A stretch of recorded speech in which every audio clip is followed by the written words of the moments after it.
And we're live. Bonza. Yeah, Good evening. lovely. And now we can shut up, look. Right.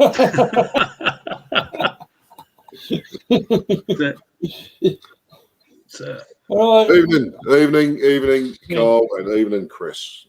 Good evening, sir. Good evening to you too. It's fantastic. Us two. We are a little bit late, as some of the audience will obviously suggest to us because of me, really, because racing around after work and that. We've just recently finished a tea and I had to pop in the shower because I was actually caked in crap and bloody chemicals and all sorts of rubbish. So, but it's great to be back after a week's break. Yeah, it was a bit weird last week. Yeah. And of course, you know, people obviously get used to seeing us around or, you know, just listen, anyway. Are you just going to show your face on here and say, hello? You're not. Okay, fair enough. I'm not going to argue. I'm too tired to argue. But, no, like I say, it's all good to be back, mate. I mean, it's a weekly thing, isn't it? Just to chat about the bikes and the bike life and everything that's going on and forthcoming events, which we have. And I got, obviously, I'd like to make a considerable speech, well, not too long, but one about the new all-world bike nights that we've managed to put together for starting next week, which will be cool. And I got some information on that one, so that'd be great. What are you on about spiders for? Spiders? Cat just jumped on a spider. I'll just flush one down the pan, to be honest. I thought she was on about spiders' legs for a minute. I thought it was the old bikini line coming out. Oh no, mate, that's spider wag. You make funny voice. Anyway, Carl, it's your evening, mate. I have not hosted tonight. Obviously, it's through the Suffolk Crew YouTube channel. So I'll leave it to you, mate. Well, cheers, mate. So no, anyway, all right, fair enough. All right then. I was going to ask you what are you going to announce? Or do you want to wait a bit and see if there's more people? No, mate. It's sort of. I'll just sort of speak about it a little bit later. It's just the fact that obviously we've got these fantastic bike nights coming up, which it's been great to sort of put together and to work on and sort of in the background, and obviously involving a lot of other people locally, you know. And of course, you know, the great thing about it is it's got nothing. You know, it doesn't relate back to anybody. It's for the community. It's the community of bikers, and you know, which is what we do. And you know, if people can get together on a different night of the week, there's pretty much, I think the Tuesdays, Wednesdays, and Thursdays locally are all pretty well taken up. So we thought of a night where there wasn't anything else, you know, particularly happening within the you know, the bike nights as such. And Friday came up, you know. So, yes, it's all good, mate. And, of course, when we get round to it, I've got quite a bit to chat about it. You know? Yeah, that's good. So, yes, mate. I've actually been out on bike rides this week and last week. Lovely. Had some rides out, yeah. Yeah, got it all sorted, mate, have you?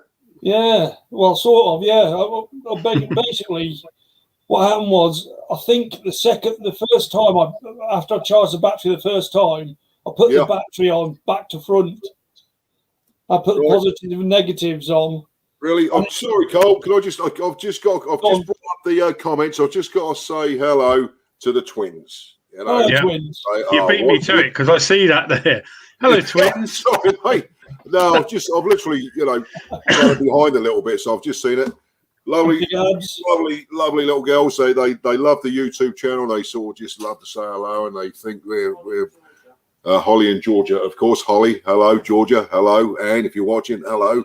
And anybody else. But they are cracking little girls, and they love the YouTube stuff, you know. So I think Nanny should come on and say hello to them.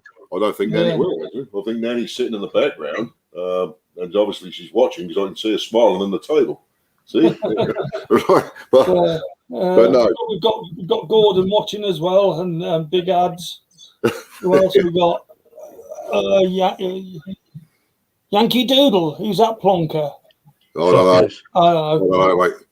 I don't know. He rides very slow machinery. He ain't riding at all at the moment.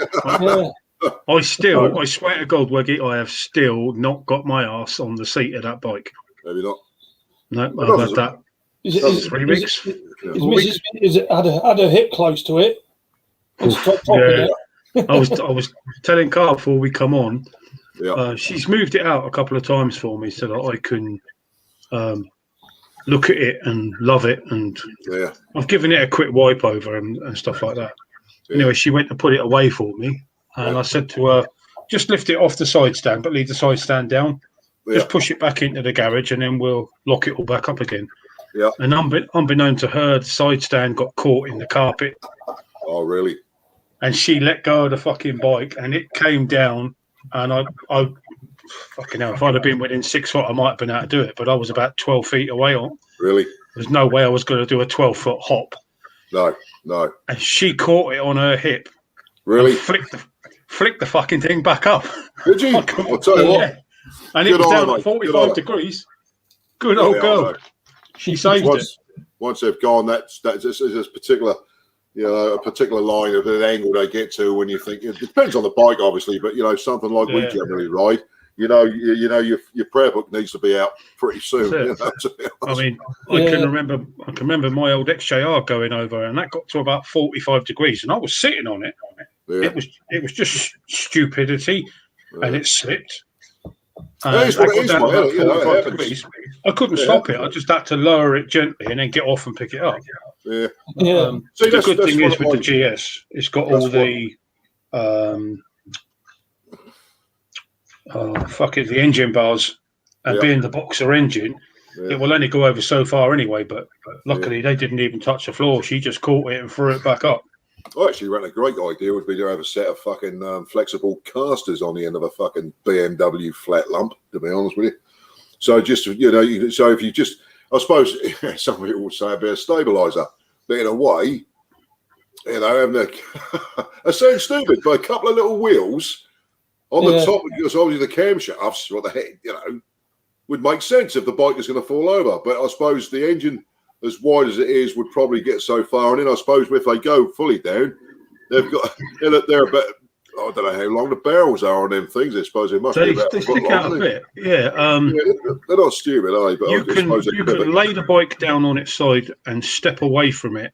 Yeah. And the seat will still be 9 inches to a foot off the floor. Yeah, I was going to say. And even more so if you've got panniers on the back, because they'll stop the back from swinging round. Yeah. So although it's quite a heavy bike, I think it's 265 kilos, I think. Yeah, it's low down though, isn't it? Yeah. It's very low. Plus I've got the slightly lower model anyway. Yeah. But the weight's right at the bottom of it, which is good. Yeah. Which is what you said, wasn't it? It was obviously age you, to be fair. That's the only reason. Because I can't tip my foot now to be on tiptoe. Yeah. That's like you said about working on the bike. I know obviously you've had your operations, like with my knee and that. I mean, I've only recently I sort of dared to kneel down for a small bit, really, because it's just obviously, not, it's not what it was. So to be fair, it makes low bike maintenance that much more, not say difficult, it's all doable, but it's achievable in a different way. Which is why I have to purchase myself yet another ABBA stand, because I need to get the wheels, it's like Chris, you got a side stand on it, so I need to get the wheels off the ground, a bit to do the wheel maintenance and the brakes and stuff, Yeah. So that's definitely going to be on order fairly soon. But since then, I've only been at a clean. I've not had a chance to do any maintenance, because obviously going back to what I just said, but that'll be nice to start to be working on the bike as I normally do, doing the maintenance. It's surprising the amount of times that you sit there and you think, do you know what, I'm just going to shoot out to the garage for half an hour and I'll just do a little bit, and I can't do it at the moment, and it gets to me a little bit. So when I was just giving it a wipe down to get down, lower down, all I could do was just fucking throw myself on the carpet and then reach up. Yeah, I know, mate. I know. It's quite frustrating, actually, isn't it? Yeah. I was just going to say, obviously, hello to Mr. Suffolk, because he's sitting there You know, his old lips are bouncing. He's making stack loads of feedback in the background. You think he's a local Jimi Hendrix again, right? That's it. To be feedback, TV, and fucking. That's unlike Andy because he knows his stuff. He knows his stuff, right? Of course, you know, with the video work he does, he knows all about feedback and making excessive noise. But you can't complain because there's Mrs. P in the background. I wouldn't say nothing against Mrs. P. You know. No. He's sorting his shit out. Yeah. Hey, I'd just like to say, obviously, hello to Gordon. Hello to Big Eds. Porky 555. Porky 555. Evening, guys. Is that the first time he's been on here? I don't know who he is. First time I've noticed his name. Porky 555. Well, welcome anyway. Yeah. Any new names on here is good. But I think Andy, you got sounds, mate, or you? No. Oh, Andy. He's still looking out, I think. I was thinking he's still trying to suss out if he is. Oh, Porky 555. No, it's Susnet. Hello, Susnet. Right, okay. He's changed his name then. Porky 5. Why have you changed your name? It was Susnet. Well, it's Susnet 555, if I remember rightly. You know. Yeah. Anyway, that's lockdown. That is. He's put weight on. Doesn't it? It's got Porky. Anyway, bike-wise, we went to myself and Stitch and some members of the Chuck. We went to Full Throttle Calf Sunday because they have their barbecue every now and then, Door and Half Pint, and that was a lovely little run out there. And I'll tell you what, we knew as on the way out there that Stonham was going to be, you know, he's going to be very well attended. You know, I thought the price was a little bit high. I'm not going to talk about that any more than now, but we went to Full Throttle. I was saying there was loads and loads of bikes coming the opposite way, so we knew Stonham was going to be good. So we had a good run out there, and then we obviously came back, you know, with the club and hit Stonham. We didn't hit Stonham until about 1:30, 2 in the afternoon. Well, by that sort of time, quite a few people had started to leave, you know, so the peak numbers had already sort of started to deplete a bit. But no, do you know what? It was a good, honest biking day, really. You know, no hooning around or anything like that. Just simply a load of just a few people running out somewhere, and then ended up at the bike show. Yeah, that was a nice day. So that's what we achieved, to be fair. And overall, I believe most people that went to Stonham had a good time. So, you know, so as a result for them, it's only their second bike show. And if I remember rightly, the first one was probably about half the price. Because I did actually, because you know me, I'm tight, and I did actually try and get in free of charge at first. And then, I suggested a fiver. You know who I am? Well, I suggested a fiver. But I think there was a certain amount of politeness in the answer, so I ended up paying full fucking price. But no, it was all right. But yeah, again tonight is another Stonham bike night. But I believe it's been raining, and I think the numbers were very low tonight, for all I know. So hopefully next Friday it will be dry because, as I say, it's the first of the Orwell Crossing bike nights, which is going to be absolutely fantastic. We're sharing the merry hell out of it, and I appreciate anybody who's getting it out there. Anyway, so how it all come about, the Stonham bike nights, is obviously Trev, who owns the Orwell Crossing truck stop. I spoke to him well over a year ago about the idea of a bike night. And, you know, he's as keen as you are when you've got that sort of business, obviously. He thought it was a good idea at the time. But then moving on from that, I then sort of booked the whole restaurant, the whole fucking lot of it.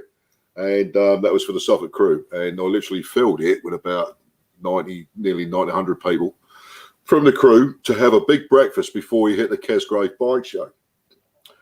Well, as you know, last year, obviously, we'd already moved into lockdown at that sort of time. So that had to be cancelled. The show was cancelled and everything else. And then, you know, we've gone through the year. And then what actually happened was Bob Page, good mate of mine, and sort of long-time member of the crew and that, he went down there with a few other crew members to see Trevor, because I suggested them having a breakfast down there, and he just happened to mention about a bike night, which got me thinking. He let me know about it, and it got me thinking about what we spoke about a year and a half ago. So I called Trev up, and bang, he says, it's absolutely fantastic. You say your mate has been down and spoken about it. I said, yeah. I said, right in, Trev. I said, if you're as keen as you were last year, should we get it up and running? And obviously here it is now. So basically what he's got is he's got the Orwell. He owns the Orwell truck stop, right? So he's got all the food facilities that you can possibly think of, right? He's going to have an outside barbecue. Right, he's going to have beers, right, for those who might want the odd, half or a pint, if they go out. You've got the whole of the car park and the use of the facilities on the evening. So he's made sure that the car park will be completely empty, ready for motorcycles. Obviously, it's free entry. It's a bike night, So happy days. Yeah, that's what it's all about. So hopefully we're going to have a really, really good turnout. I mean, we're sort of pushing it as much as we can. I spoke to my mates in the Cop Dock lot, the Cop Dock committee. So they're going to have their van down there on the Friday, and they're also going to be bringing I think they're going to be bringing the bike down. There's going to be the show prize, the Cop Dock show prize, which they do every year. They have a motorcycle that you purchase raffle tickets for that you can buy each year. All right. I can't remember exactly what it is this year, but anyway, they will be down there offering raffle tickets. I think it is the Royal Enfield, isn't it? If I'm right in saying, and the Royal Enfield possibly is in cahoots with TTT at Sudbury, I believe, Ben Platt and that guy. Anyway, so the Cop Dock lot are really onto it. We see the potential of having another bike night with just loads and loads of people, especially at the end of the week on a Friday. What's better than to actually come home from work, or to literally just leave work and then go straight to a bike night, for a couple of hours, right? Anyway, so the other lads that are also on it, and I've spoken to, they're good friends of ours now. There's another group called the Anglian Biker Collective. They're run by a guy called Alan Smart and Paul Young. All right, and they're a great bunch of guys, and we've been chatting quite a bit about about possibly working in cahoots together with quite a few different ideas. Anyway, so I suggested to them that they sort of become a sort of a good part of the bike nights themselves, along with the Cop Dock lot and anybody else. So they're well into it as well. And obviously, you know what surprised me as well? We've got the local Bentley bike nights, which is on a Wednesday night over here, as Andy knows. And they've been fairly quiet of recent because over the last year, of course, we've had the COVID, which has stopped any activity outside. But for quite a few years now, them boys and girls, who sort of regularly ride to the Bentley bike nights have found it more and more difficult to get together on a Wednesday night because of the locals, the villagers. They're sick and tired of people hooning around, wheeling and fucking, and making all sorts of ridiculous amounts of noise, when all really bikers need to do when they turn up at somewhere as nice as Bentley Green is just sort of just ride down, turn up, and socialise and gas and have a burger and this, that and the other. But of course, you get the odd one or two, as you know, that can completely wreck it. And the trouble is, once the local parish start getting involved in it, the potential of losing these events is there, and if they decide that they don't want any motorcycles on the green, that'd be a shame to lose it, so it can happen. But like I say, the Orwell Crossing bike nights, like I say, start next Friday, and we're all hoping for a fantastic turnout. There's a Suffolk crew ride down now. I know the Berry crew are going to ride down now. I know obviously Alan's and the ABC lot are hoping that they're going to be there. Cop Dock lot are going to be there. So and hopefully, if Andy's not working, he'll be there as well with his boy. And hello, Julie. So yes, hello. You right? Yeah. Good. You had your hair cut, Julie? No. Oh, here we go. I just got to say hello to Mick Langham now. Mick Langham runs the Bury St Edmunds crew. Hello, Mick. It's good to see you, boy. And he's right, yes, the Royal Enfield Himalayan, which, as we know, is a very, very good motorcycle and very much loved by its owners, I believe. And my glasses are on the piss for some reason. I don't know what. No, it's not the glasses, mate. It's your head. I know. Donkey years, mate. Yeah. But anyway, so yeah, it's really good. It's really exciting. Unfortunately, so I'm on back at work. I was hoping to be down there to sort of, from the start, but I'm not going to be able to get there myself until about 6:30, 7:15 next Friday. But if I can leave work earlier, obviously I'd love to be down there from the start, because the other thing is as well, we got the professional photographer going down that I've managed to sort of get down there, which is what's his name, MJ Wills Photography, isn't it? MR Wills Photography. So the guy who takes all the photos at the Stoneham bike nights and the Stoneham show and all sorts of biking events. He's the one who's going to be down there taking the pictures of the bikes, and also the first event down at Orwell Crossing. So cool.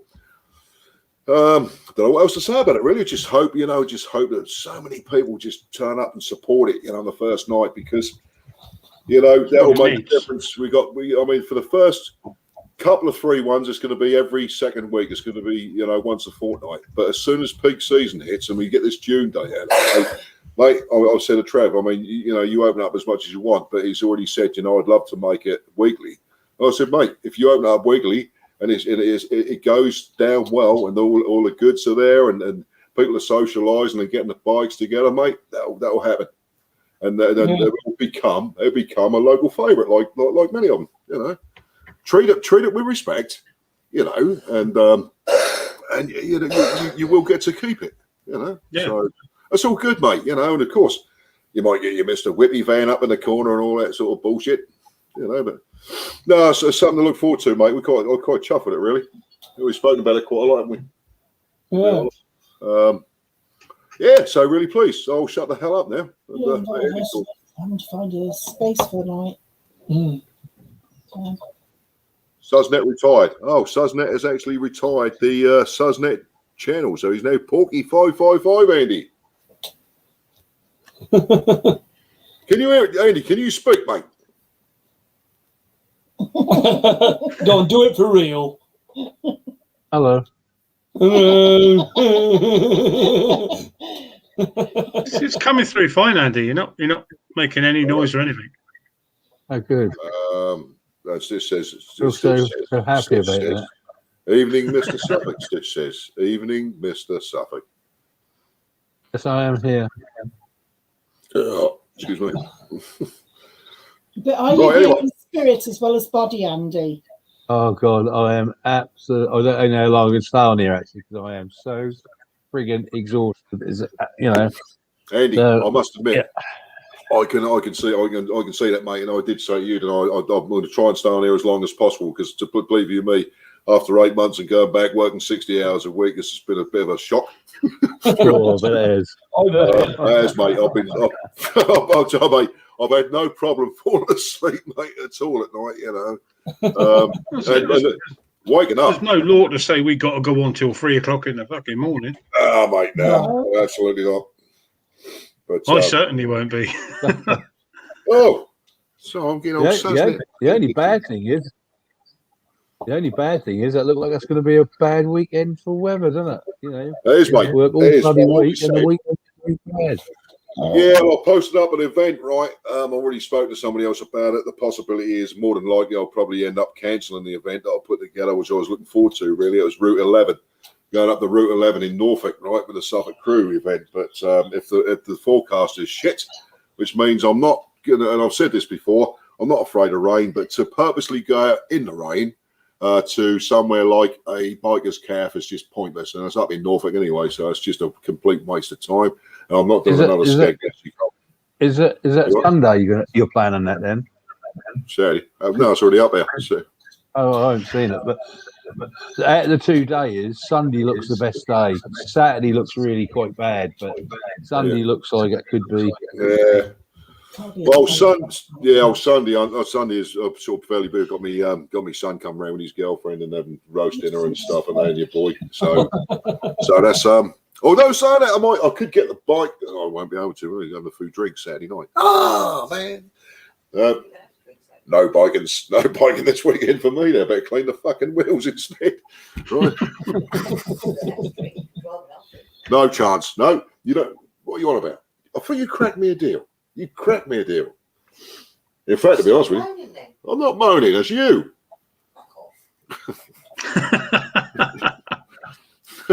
We'll suss it out. We'll suss it out. Because I'm a rather fat, feathery old called Sage. Anyway, shut the hell up, Waggy, and let somebody else gas. You sure you're not the frog? Oh, you like that one, did it? Ding, ding, ding, ding, ding, ding, ding. Yep. Yeah. So, Carl, how is that bike of yours running now? Is it all sort of, is it running properly now? You happy with it? Yeah. I think originally it was the fuel that was causing the problem, but the battery had obviously been sitting there all year, not being charged, and it was having trouble starting. Yeah. And when I put it, once I charged it the first time, yeah, I put it back in, but across the lead, so I put positive to negative, negative to positive. They don't like that. No. And it blew the charge circuit fuse. 25 amp fuse this is as well. It just blew it. Yeah. And obviously I didn't notice. So I've been tarting about with it, and when you connected up with the second terminal, did it not fucking go bang at the same time? Did you not get like a? It did a bit of a spark. I thought, ooh, and then I heard a funny noise, so I took it straight off again and put it back on properly. And the bike did start up fine, ran for a bit, and then obviously because it was running on the battery, it stopped. Yeah. And then it started again a bit later. Yeah. I managed to kick it a bit later on, and then it stopped again because basically I'm just running on the battery. Yeah. And the second time I charged it up, I put it back in, did exactly the same thing, and it was only when I actually sort of got the multimeter out and started it up with a fresh battery, and I noticed when you revved it up, the voltage suddenly just dropped to 8 volts. Really? Yeah. So strange. Yeah, because the charging circuit wasn't actually in. It was a broken charging circuit. Yeah. So what I've done is actually changed the fuse, obviously, and I wired in a voltmeter. And did a professional job of sticking it on with duct tape on the handlebars. Yeah. And I saw the picture. I haven't actually seen the picture, to be fair. Yeah, it looked factory fit. Yeah, it was. It was brilliant. Bollocks would have been well proud. To be honest with you, I've done about 900 miles on it. And it's fine at the moment. I'm thinking I'll putting the battery terminals the wrong way around, glue the fuse, for the charging circuit, and then and I think that what the low battery having been sat for a year was the cause of the problems to start with. Yeah, with pulling old fuel through it, it was dying on me a bit. Yeah, but the old battery, the battery not being properly charged up, was actually causing it to not start again properly. Yeah, funny old time for bugs, eh? There's a lot of people still who haven't, ridden a motorcycle, for quite a few months. I mean, Rob Yule was another one, wasn't he? Rob Yule, who's part of the cruise, he's got a lovely Triumph and that, and he said to me, his Triumph has literally been under blankets in the garage since September, October time, So there's still a good few people out there who haven't necessarily fired them up at all, of course, I think, it's June the 21st, isn't it? When we're all basically, and I'm hoping that's going to be the case after what I heard about fucking Boris Johnson again, opened a suggestion about this new Indian variant, right? We've got it in Nuneaton, which isn't very far away from us. Yeah. Yeah, well, I think you should just leave it all open, to be honest with you now. I personally think so. I know we're going to have another lockdown or two before this ends. Yeah, well, Yeah, well, I don't even think. I'm not looking like, going to have another lockdown. I'm just being practical. We are. I don't even want to talk about it, to be honest with you. I just really do not want to talk about it. And I don't suppose anybody else does who's watching it either. I mean, yeah. So it's not being funny. It's not being funny to Julie. It's just we're so sick and fucking tired of the whole bullshit. I mean, I just really don't envisage. I just spent 10 days wanting to cry all the time. Yeah. I've been, it is what it is, I suppose.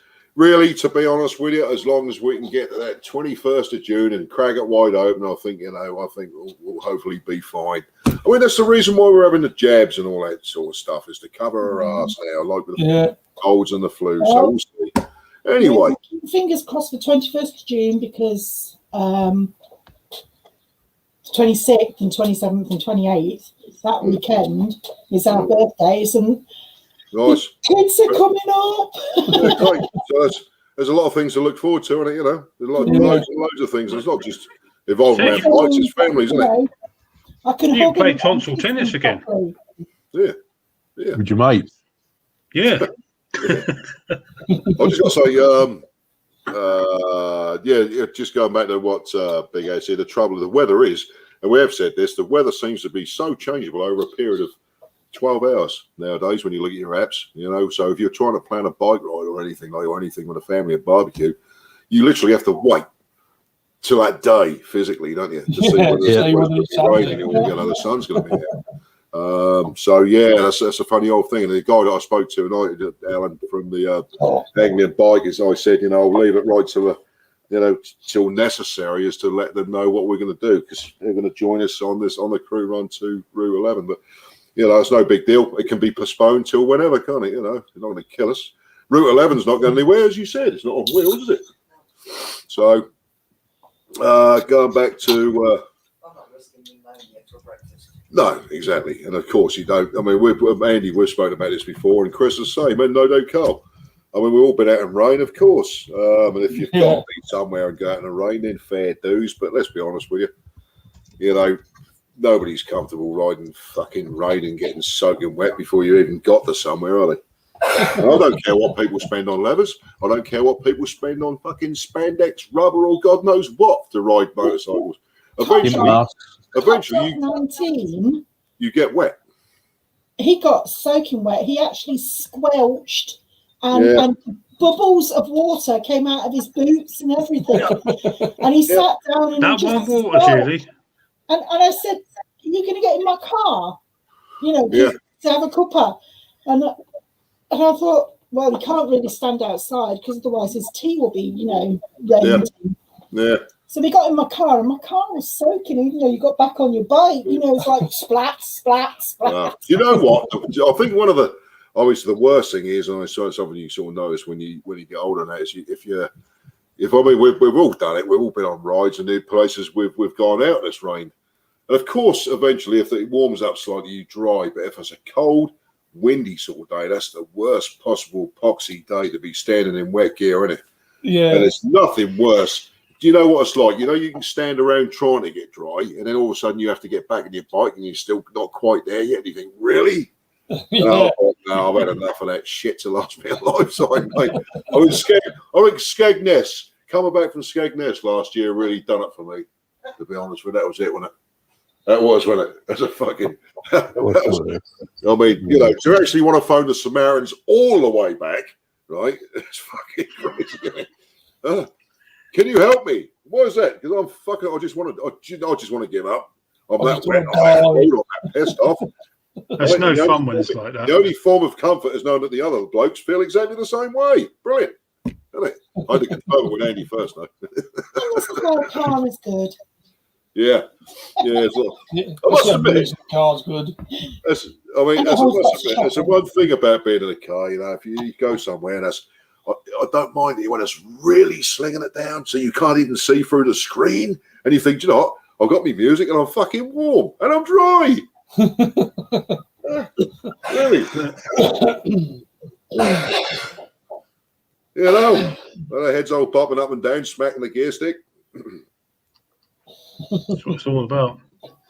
Give me 5 minutes. I'll be back in a minute. I've got to go to the loo. Yeah, no worries, mate. Yeah, no worries. Oh, I'll tell you what, we're missing a few people. I don't think it picked up on the live stream tonight, which is obviously Maestro, Cracky, and Fighty. Who else? We've got 12 people watching. Have we? That's cool. I mean, if anybody, the 12 people are watching, if you've got YouTube channels or you've got Google and all that sort of bollocks, come in, say hello. Right, so nice to have people join us at least on the chat, or just to say hello, or even join us on a panel, because we have got 2 more spaces if you wish, which would be great. Yeah, and somebody lets me know, I'll send you a link. Send you the link, yeah. Yeah, you only got PM Carl Saunders, and then you can be given a link, or you can PM one of us, and we can pass it on through the our Hangout chat, so to speak. So, Andy, I sound like Andy. I sound like Andy. So quiet, man. You're putting me to sleep. Sorry, I'm knackered. Well, yeah. I just done 3 sort of 12-hour shifts on the bat, on night shift as well. So, yeah. And I thought I was going to go in tomorrow, but doesn't look like I have. So, well, that's nice, mate. I will let you know something. Well, one of Andy's good old mates, best mates, and one who's spent many fucking years drinking his booze at the club, Stan, who I work with. Yeah. Stan is now officially retired, but he's staying on and he's working a 3-day week, Monday to Wednesday, mate. Oh, that's all right, isn't it? Yeah. And to be honest with you, he couldn't get his skinny ass out of the place quick enough yesterday. I said, Stan, enjoy your long weekend, mate. He said, Wiggy, I will. I'll see you Monday. So, it's funny. We've had some real good chats. You know, he's obviously his retirement age now. And we've had some good chats about how you get to a certain age and how you start perceiving life and what's in front of you and what's behind you and the unknown, if you like, when you get to a certain age. You know, interesting. Yeah. When's the day I'm going to pop my clogs, and how's it going to be? Yeah, that's funny, because I mean, he said to me, because the Stan had been on furlough for some considerable time, not 8 months like me being off, but he said, "Well, he said, did you find it hard to get up in the morning?" I said, "Unbelievably so." He said, "Did you find it harder each day?" I said, "Unbelievably so." I said, "Well, what are you fucking doing here?" I said, "Be asleep, mate." I mean, getting up at 4:50, 10 to 5 on average. When I was at home, obviously, you know, and recuperating and rebuilding and all that sort of stuff. On average, you're getting up about 9, 10, 9:30. Yeah, that's about the time we get up as well. Really? About 10 o'clock. Yeah, but the thing is, we don't go to bed until about 2. Yeah. Yeah, see, absolutely, mate. That's the great thing. I mean, we were going for the Marvel films. Let's come to a full stop. We've always been night owls, though, haven't we? Yeah. Yeah. We've never been early birds. We've always been night owls. Same here. Yeah, any holiday, we'd be up until 2 or 3 in the morning. Yeah. Well, you can tell Stan, Wiggy, that Andy has got. Oh, there you go. Okay, I've had mine posted through as well. Right, mate. Yeah. Oh, yeah. I know. When's yours due then, Andy? 3rd of September. 3rd of September. Yeah. Yeah, great. So you I mean, I see Mickey Lamb in retirement is great. I know he had an early retirement. The same age as me. Mick. Nice one, Mick. Fucking hell, I wish I could retire. Anybody retire me? Yeah. Oh, hey, Wiggy, mate, I'm retired. Yeah, true. Fucking Andy will say, well, you can't give up the club. You got to run that till you're 110. Oh. Bloody hell. I'll tell you what, seriously, Andy, is the club will be fully open after that date, I believe. Or would I be wrong or would I be right? What date's that, mate? June the 21st. So it should be open now, shouldn't it? No, you can open them on the 17th of this month, can't you? Yeah. If you go full restrictions. Yeah. What is the point? What you're going to lose money. Yeah. So we're going to wait. We had a committee meeting last Sunday, and we bit of a split vote, but we've decided that we're going to open on the 21st. Just wait another 5 weeks, and hope we can open up properly. Yeah. Well, I hope so, mate, because there's no reason why you shouldn't, is there? Be honest, unless they change, unless they move the fucking goalposts again, which is always there's the potential of that happening sometimes. Well, that's what they did last time, didn't they? We opened up and they moved the goalposts, and we got stuck again. So I ain't going through that again. No, absolutely not, mate. I fully understand it. But like you say, I do forward the idea of the club and that through the crew quite often, to be honest with you. So we will have some various nights down here doing whatever. Maybe you can you get some different ideas to sort of help the club and that, support the club, I suppose. So, which we like to do because it's not only is it Andy, but it's fucking proper Isles, isn't it? And I love proper Isles. Proper Isles. Yeah, I would say. Yeah. I did 25 years in the army. I only did 12, so I'll get about 300 quid a month from the army pension. Yeah. So, but if you do full whack, you do get a good wedge out of them. Yeah. It's 317. Or 317, is it? Yep. Ooh. That's better than kicking the teeth. Yeah, but you didn't. Your rank wasn't very high, was it? Well, it was very low, in fact. He couldn't get any lower. No. Okay. So, I know Mick a while now, but I don't know what his rank was in the army. I know he's obviously as are quite a few of the crew are ex-service, obviously, and many of them also work in the haulage industry as well, which sort of comes together quite often because a lot of ex-servicemen actually become fucking HGV drivers because of that. And I've spoken to quite a few of them, people I work with, and that they love the being away from home, being out on the road, and they love their own. How do you put it? They love the camaraderie, but they also love their own space, which a lorry can give you. You're out doing your own thing. So that's why so many of our blokes in the past have been ex-service. Mostly army, to be fair. The guys that are, in HG in wireless, a lot of yours were ex-army, ex-signals, weren't they? Yeah. Well, no, not ex-army, but ex-forces. Telecoms. Ex-telecoms. Yeah. So Mick Lanham was sergeant. No, staff sergeant. Staff sergeant. Sorry. Yeah, that's one above sergeant. Sorry, mate. I just see SGT. I didn't see the fucking small one in his glasses. Hold on. That's not a Carl knows the ranks, mate. He was in there like a salmon. He knew what it was. No, he's all right. Yeah. But no. Yeah, I mean, I had to remember them all. Everybody was in charge of me. Yeah. Me. Yeah. Eddie, always been in the bottom of the shit heap. Andy, have you made any decisions on another bike yet, mate? Or are you gonna keep the ZZR or sell it or what? I don't think about it really anymore. I'll probably sell the ZZR. I think. Yeah. If I done anything, I'd sell that.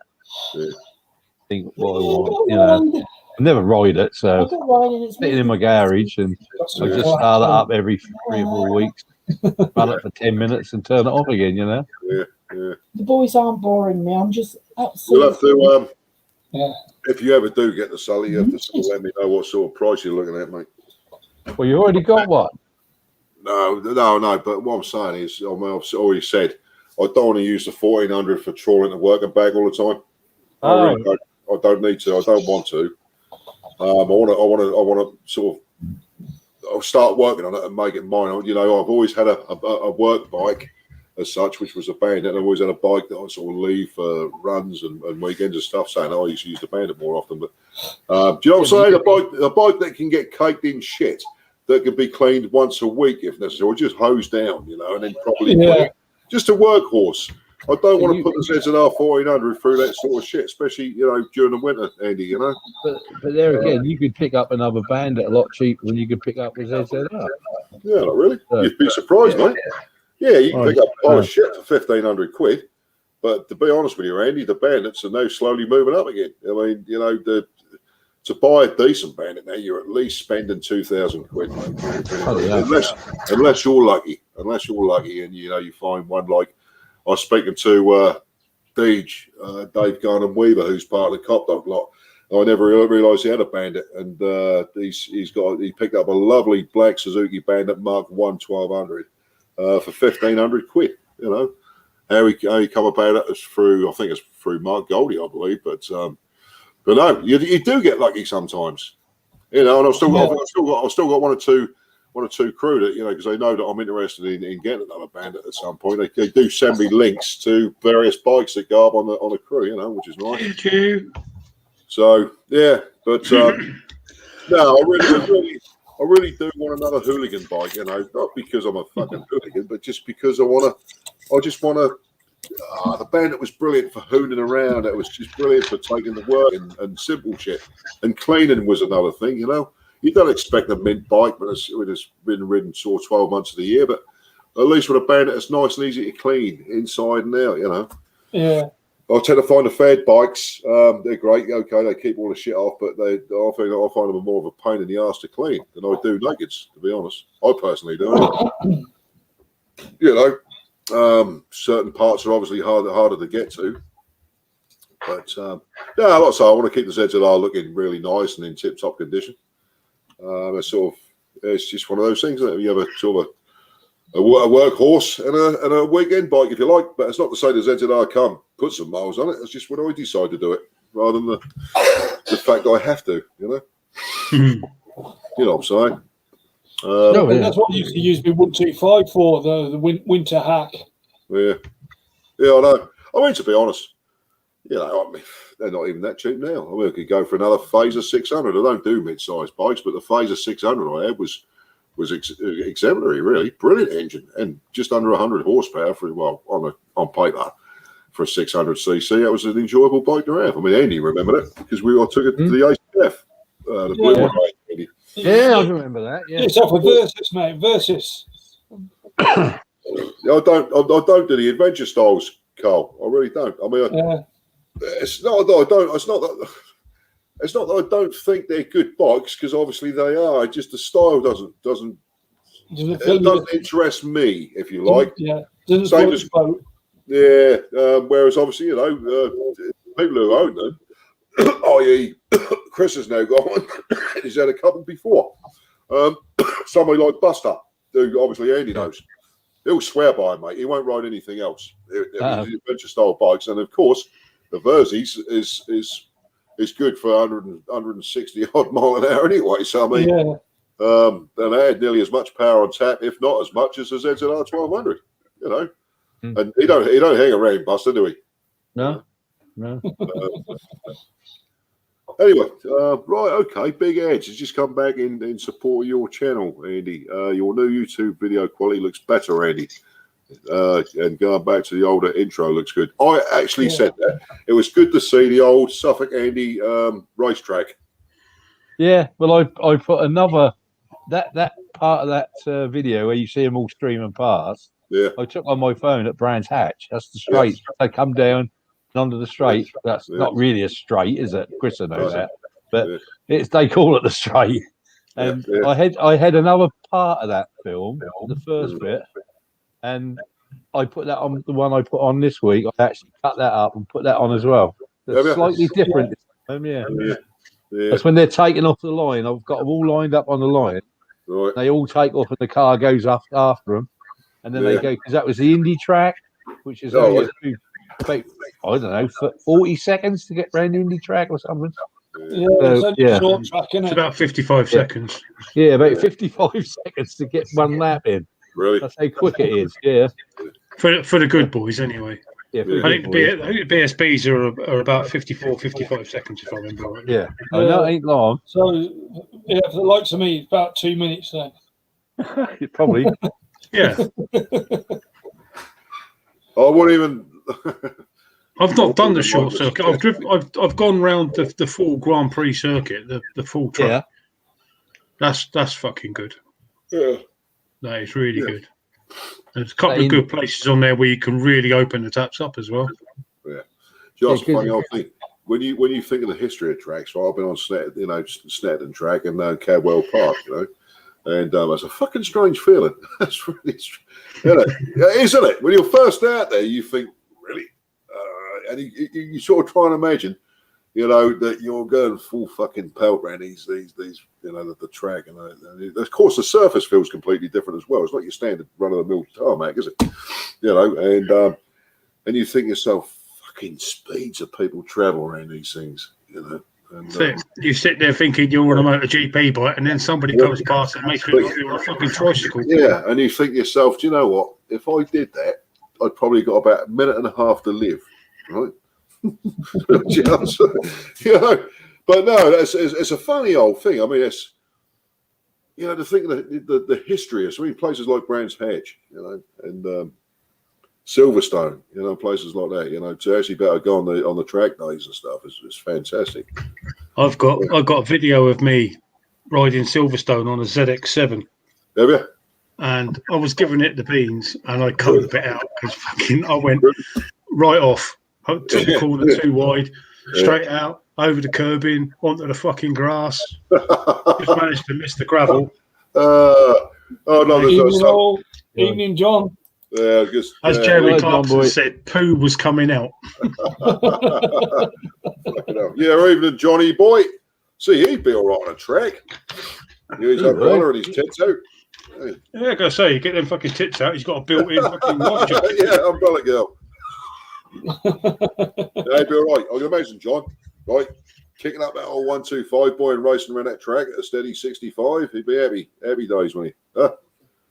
Yes, wouldn't even have to brake on the corners, would he? He wouldn't, would he? No. Nah. No braking on the corners. Yeah, right to abreast. Laugh out loud, he says. Fucking. It's always good to see John.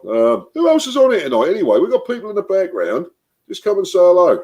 We've got two more spaces on here. If anybody else is watching, I don't know how the hell we can. Nobody can contact Maestro Cruck and Fighty. You guys are missing one or two others as well, aren't we? Yeah. Not a worry. Anyway, Tim's not on, is he? Tim's not there. Who?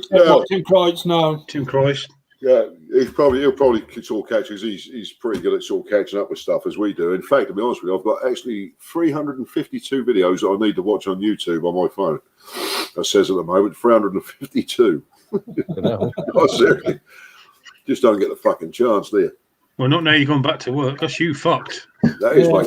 That is. Yeah. And do you know what? And you just cannot get that time back. You just, as keen as you may be when you get home and that, you just, I'm fucking tired. And by the time you've pissed balled about had your tea, it's fucking 9 o'clock. And, of course you got to be up by 10 to 5 in the morning. So you really need to, even though I've pushed me luck sometimes, you really need to be in bed by 11 at the latest, Yeah. And then, then sometimes, especially now, it's now starting to get warmer now, so I've got this cold fan that I have to run because that helps me air stay cool with the CPAP thing. And that's a bit noisy, but I'm actually pretty good at. Are you pretty good at sleeping with noise in the background? Because I am. Noise helps me sleep, believe it or not. I don't know about you, lads. It depends on what the noise is. Yeah, of course. Yeah. I sleep through just about anything. I mean, when I was out with the band gigging, I could sleep through a sound check. That was no problem for me. Yeah. But you drop a pin that shouldn't be dropped, and I'm fucking awake. Yeah, it's crazy, isn't it? Crazy, mate. But it's just funny because sometimes we go to sleep listening to because I always got the Alexa, which I use the Alexa show from the alarm clock as well, and I have things like thunderstorms playing and it's very low, and rain and stuff. Just that sort of noise just chills me right out. And I'm fucking rain sends me to sleep every time. Mate. Hey, I was sleeping in seconds, man. Even the machine's not on full RAM, and I've gone boom. I was working out in the garage one night, and it was raining, and I sat down on the floor to have a drink. Yeah. And before I knew it, I'd been asleep for an hour. Really? Yeah. I used to put Metallica on to send me to sleep. Oh, do you know I used to? There's one particular album that I used to play regularly. And that was an album, and you might understand if you know it. It's an album by UFO, old UFO. It's an album called Flying, right? Some of the track, I mean, there's about 5 tracks on the album, but each one's about 20 minutes long, right? Fucking, and that's real weird shit. UFO, you know, Dr. UFO, but back in the early 70s. Yeah. And really early 70s, to be fair. And that's just one of them albums that used to put me to sleep. It didn't matter. I probably get about 2 minutes into the fucking album, and that was it, mate. Oh, God. And I used to play that on a little Fidelity stereo, you know, with the old fucking multi-stack. Pink Floyd, Dark Side of the Moon used to do that to me. Yeah. That's an old word, Fidelity. Oh, God. Yeah, mate, Fidelity, yeah. Fidelity has a little plastic. It used to be High Fidelity. It used to be High Fidelity, yeah. In fact, I had a fucking, my old dear years ago, she had one of the 1950s dance sets that used to fucking, you know, they had the Bakelite arm and that real heavy tone arm. Yeah. You used to have the flickable stylus for 78 and 33s, right? So, it's a different tip on it. Stylus and a knitting needle that came down for the and she had the, you know, the multi-stack, and you could only get, you know, the second, I think you could get away with 2 singles, right? And the third one was just spins. You had to fucking put a 2p piece on it to stop it spinning round. But no, I mean, she had the old dance set, and I remember the little fucking light come on it. And me and my brother abused it, really. I mean, she had early Beatles and fucking, God, all sorts of bloody stuff.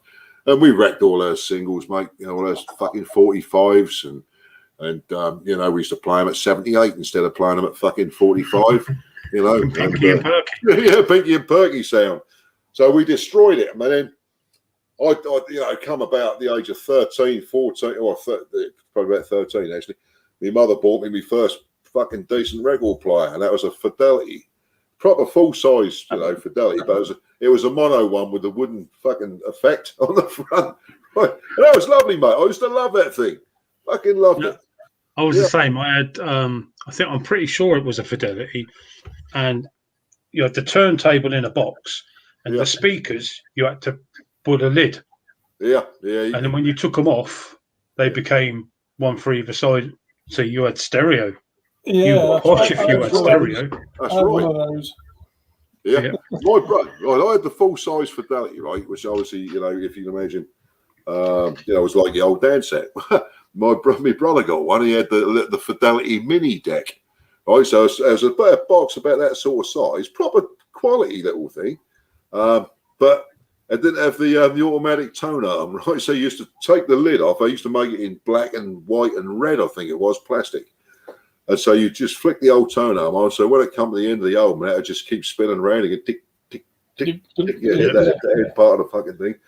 And you'd have to lift it off. But that was a comical little thing, but it didn't quite have the roundness of the sound that mine had. You know, I mean, I wouldn't go necessarily like bass and treble, just a tone. Yeah, mate. Well, it had a tone. I used to get pissed off because my mates at the time had bass and treble, and I had tone. Tone. Right. Well, where's my bass, man? Where's my fucking bass? I remember probably about 1980, 1981, something like that. I got rid of this fucking Fidelity thing, and I spent my first week's wages on a music centre, and it was quadraphonic. Yeah, quadraphonic, 4 speakers. 4 speakers. Yeah. And you had the turntable, a tape deck, and a tuner, all in the one wide thing. Mate, about fucking 4 foot wide. Yeah, I know, and I'll tell you what, they were fucking brilliant, mate. In fact, my old dear, because I had quite a vast collection of fucking, you know, metal and rock by that sort of time anyway, all on 45s and mostly albums. And she purposely went out and bought a Pi stereo, right? So it had a mini little turntable on it, right? And that was a mini stereo, and it had mini fucking speakers that were made of plastic. But that's surprisingly half-decent little sound. It only had 1 speaker in each, not a tweeter, not a bass drive, not a mid-range or a fucking woofer. Just 1 speaker, right? Yeah. So anyway, you know, so that was cool, right? And eventually I'd end up getting this before I went heavily into the stack systems and all that sort of stuff. And then she replaced that she went to the Co-op in town, and she went and bought our very first music centre, which was a Bush. Right, so you had the fucking record deck, right? With the old, that's quite a good one actually. The strobe for the linear speed of the record deck. Yeah. And I remember the tuner was in the middle, right? Fucking yeah, they had a big tuning thing dial. Then a little graphic equalizer. Yeah, that's right. Yeah, and a cassette deck on the end, right? And twin cassette. Yeah, no, it was a single cassette. Single. Well, the twin decks came later with my. Well, I say twin decks. I never had a twin deck until now because I used to have two decks. You know, I'd buy, say, for instance, a good quality deck, and then or something fairly similar. That's just being exuberant, really. It's just being a twat just to fill up another fucking space in my hi-fi cabinets that's about 10 foot tall, right? But no, it was interesting. But yeah, the music centre, I think it's still up in my mum's loft. Actually, it got wrecked, and it came with these funny foamy speakers. They're made of wood sort of veneer type, and they weren't necessarily big speakers. But believe you me, compared to what we'd listened to previously from plastic speakers, these were nice. The best record deck in them days. And the old man went to Matthews in Ipswich and he bought a Teleton, right? I don't think they had that name before. No. But Teleton was a real good brand, right? Yeah. And he bought it from Matthews in Ipswich. It cost him a fucking month's wages, I think. I'll tell you what, every time I upgraded mine, the old one, all the speakers used to go out to the car and sit on a parcel shelf in the back of the car. Yeah, quite believe it, mate. That's what you used to do, wasn't it? You know, but no, yeah. So I know it's not motorcycle related, but let's just say, of course, plenty of rock and metal used to fill the rooms with these music centres and shit. Before internet and Wi-Fi and streaming and all that old crap that we have to live with now. Bring back fucking analog record decks and just live a simple life. They're coming back quite a lot. Yeah. I mean, they have done, mate. As a matter of fact, record decks. I was in Germany at that sort of time. Yeah. From 78 onwards, and the big brand over there was actually Technics, and it was Technics. I've got a Technics system. Yeah. I think it's owned by Japs now, isn't it? Or is it Chinese? That's Chinese now. Yeah. See, originally, I was sort of part of the National Panasonic group as well. And Technics, Technics used to make some beautiful stuff. Technics used to make, there's quality, it's always well respected, but Technics were really at their peak in the sort of the late 70s, right throughout the 80s to about the sort of the early 90s. And then they sort of went the other way with Technics, the same as other companies, really. But it used to be in high regard was companies like Marantz, Pioneer. Pioneer was another one. Not going to Pioneer's budget, isn't it? Yeah, well, Pioneer was a good brand. Sony have made some real good quality stuff in the past, and they still do. And there's other brands like, I don't know if you've heard of Onkyo. They're a fantastic brand in themselves, but they're primarily based more to the home cinema systems rather than the hi-fi. You know. Yeah. But yeah, everything changes, doesn't it? What's best today? In 10 years' time, it will be shit, and there'll be something else on the market. Well, do you know what? Yeah. Do you know what, mate? I was like, if we can just change something. I went to TTT the other day, and me and Sam went, and do you know it's the best day I've had up there, best visit I've had, and I'm trying to think of the bikes now. Oh dear, it's got a load of classic bikes, and he's got a load of brand new bikes, and I'm trying to think let me tell you what. I'm going to go and have a fag, right? I'm going to bring up some pictures and I'll show you, right? Of the brands that he's got and some of the bikes that he's got up there and see what you think, all right? But I'll be back in a tick. Good, okay. Right. If I can get myself off here. There you go. You're locked in. All right. I see Mick Langham's on about Wharfdale speakers. Yeah, Wharfdales were quite good. Yeah. I had them on a hi-fi. They ended up on the back shelf of my fucking Cortina. Celestian were quite good as well, weren't they? Celestian speakers. Yeah. Ditton 44s, I think, bloody great things that they used to have for bands and stuff. Yeah. You know, Ditton 44s. In fact, I've still got 2 Ditton 44s down at my club. Bloody great box things, huge. And we used to use them for our disco. And I'll tell you what, man, the sound on them was just phenomenal. So we had, for when we was out with our band, we had the bass bins were probably a little bit bigger than your average washing machine, about the same sort of squareness, but a little bit taller.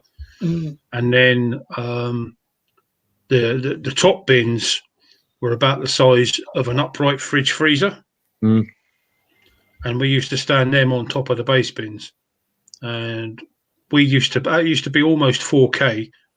And you go into most pubs and fucking they wouldn't even let you fucking turn the second amp on. Yeah. No. But with my club, we used to, because we're in a residential area, we had years before my time actually, we had a woman who kept complaining about the sound. So in the end, they had to put this bit of kit in the hall that when the decibels go over a certain level, that Cuts it out. So, yeah. You have the traffic light system on the wall. Yeah. So you've got your green, amber's your warning, red, bosh, if I went into the red and held there for more than about 5 seconds, that would cut it. Yeah. So we played in the a few end, places with them. Yeah, in the end, I got one of the guys, like electrician, to come in, and I had him leave it on, but cut it off, because there was a bit of a thing about musicians who you've got all your gear, ain't you? And if I cut just like that, that could actually damage some of their gear. Yeah. So you a could lot be of the amps, liable. if you just turned them off, it would cause problems. Yeah. But we had you could be liable for an insurance claim. Nowadays, you can just actually clip the dB. Clip the dB level. Anything that goes over just won't go above it. Yeah, I mean, we had like an ice cream tub, and it had some very soft foam in it and gaffer tape. And if we kept getting cut off, we just put this plastic thing over the sensor and gaffer tape it to the wall. Yeah, and then just carry on playing. Used to give us about an extra 20 dB, I think. But all good fun. Yeah, I think they were more sensitive. They were more sensitive to like bass than anything. Well, it depends, because it is definitely frequency orientated. Because on some of them, I mean, we went into one and we were setting up, and we didn't have anything powered up at all. It was only the drummer just checking his snare drum, and it was setting it off. And we didn't even have any amps turned on. Yeah. Oh yeah. But it's just the frequency that snare drum was just cutting through at whatever frequency these sensors were set at, and was just enough to hit it. Mate, he said, "Oh, you're gonna have to turn that down." It ain't even fucking turned on yet, mate. That was at our local British Legion club. So the Tupperware box come out for that one. And then, I remember the lead singer getting up on stage, and he said, "Look, somebody's fucked up with the booking here. This is not the sort of place that we play at, but we'll try and make music for you." So we were doing all 60s stuff and stuff like that. And the old people in there, they loved it. Absolutely loved it. They all threw their hearing aids on the table and enjoyed themselves. Yeah, I could hear it. I need a hearing aid for this. Yeah, they fucking loved it. Didn't sit down all night long. No. But the point is, they reckon as well that these things will set up these noises, because they reckon if that was activated, turned it off, that means that the noise in the room was damaging to the people in the hall and their ears, don't they? Yeah. What they used to say. Yeah. What? Did you say something?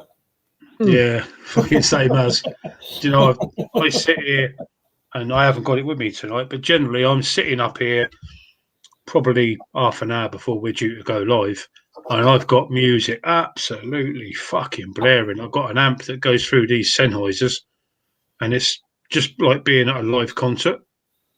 Yeah. Brilliant. Absolutely brilliant. But then when I come to talk to you fuckers, I can't hear nothing for the first half hour. Apart from yeah. No, it's just fucking just really, really quiet. So my laptop, when I've got the amp on, the laptop is very rarely over probably 30 is about as high as I will go on the volume out of 100. Yeah. But when I haven't got the amp on, it's on 100 and I don't hear it much.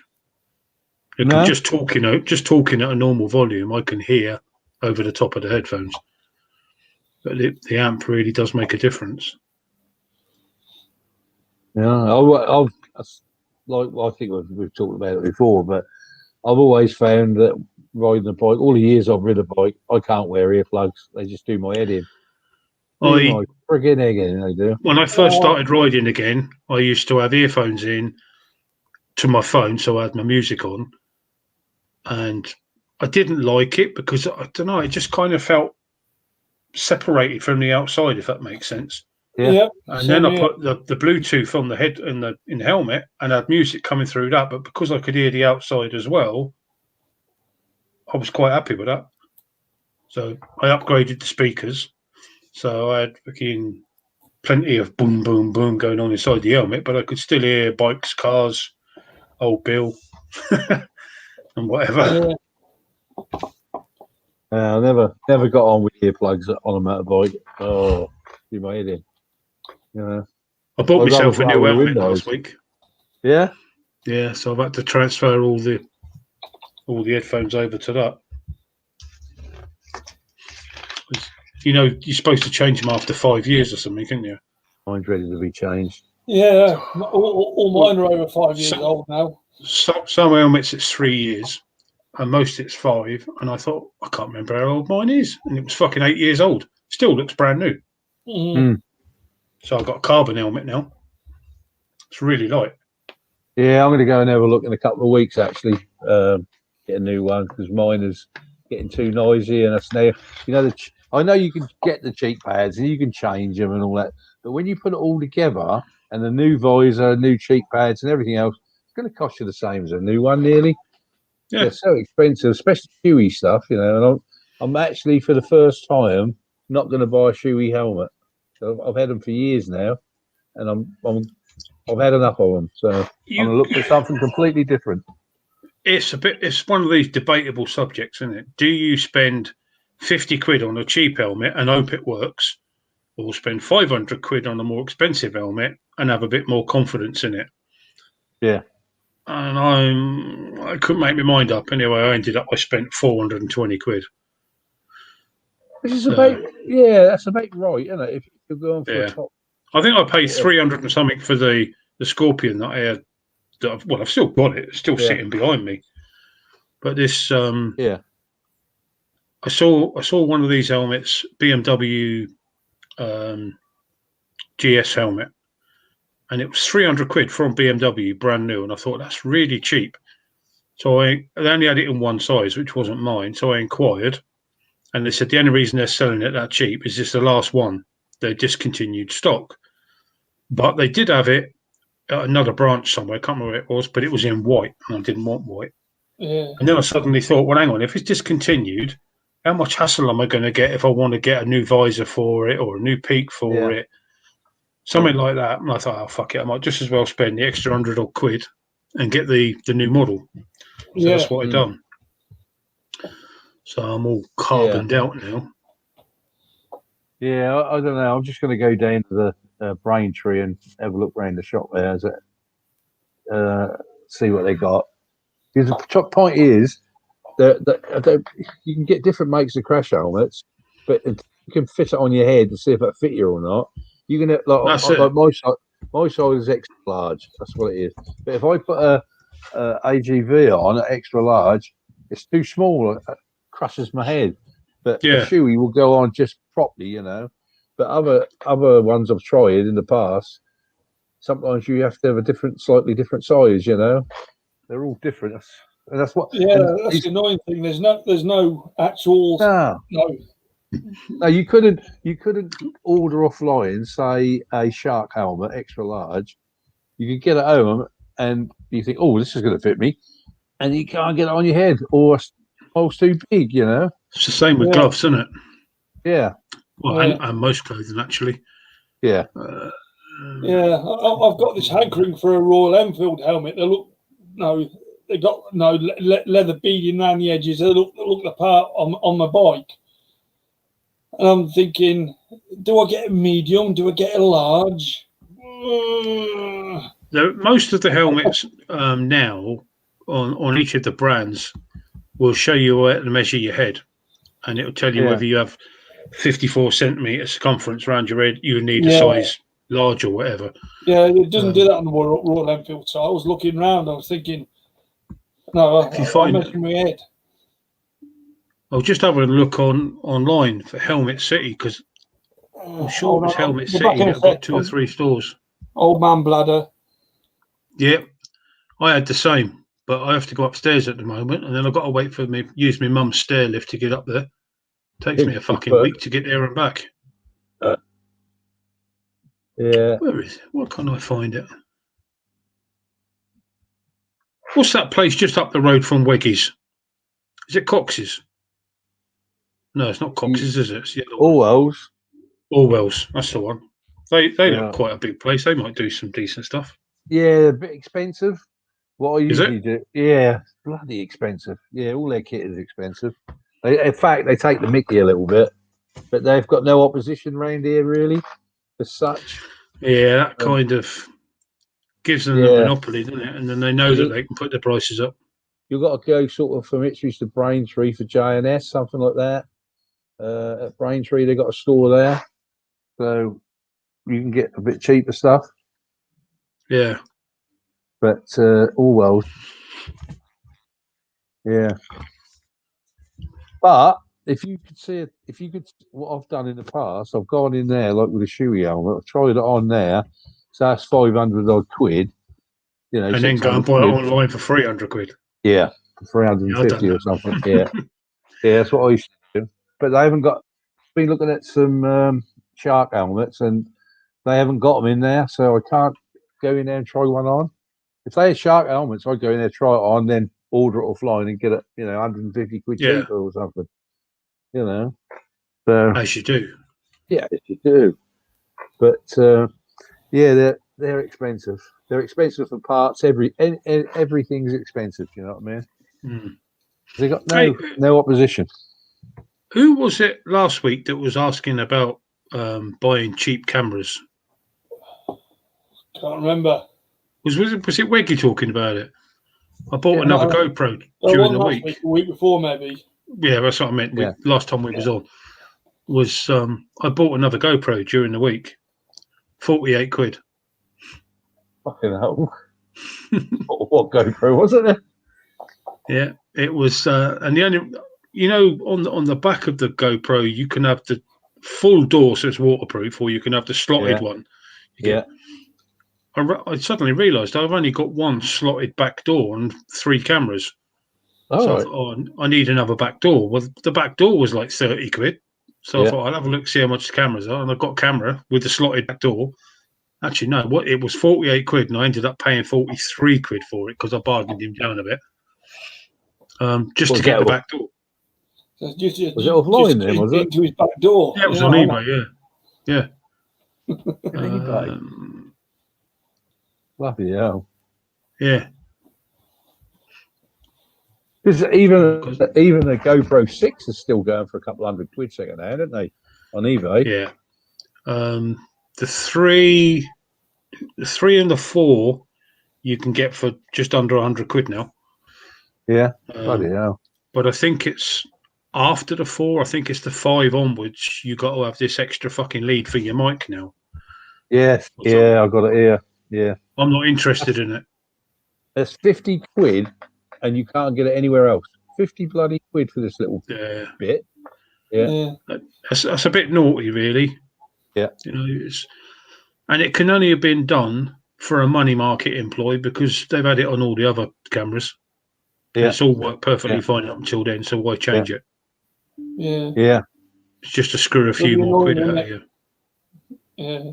Well, big ads saying here, safety compromise between a cheaper and an expensive one if they all pass the safety checks. Not really.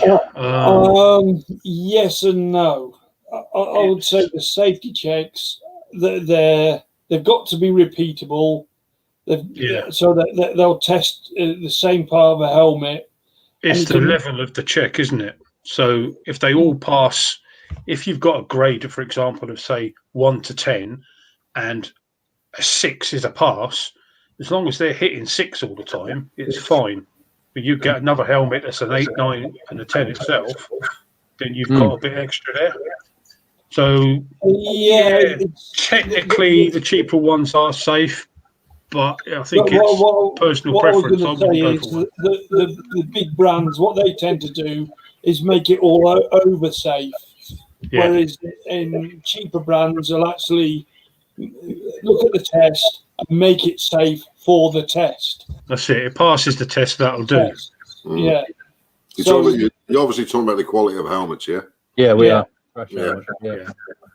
I did hear what you're saying, Eddie, about sizes, and that's quite a well-known thing that, there's 2 or 3 particular companies that, if say, for instance, you're used to a large, or a medium helmet, these 3 companies, they do differ in the way that they size their helmets. I think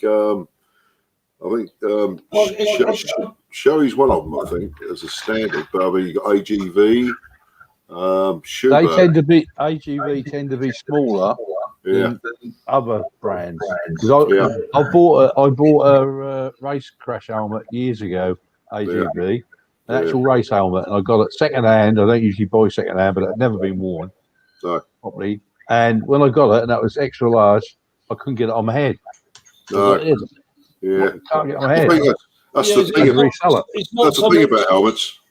It's not so much your diameter of your head as well, it's actual head shape.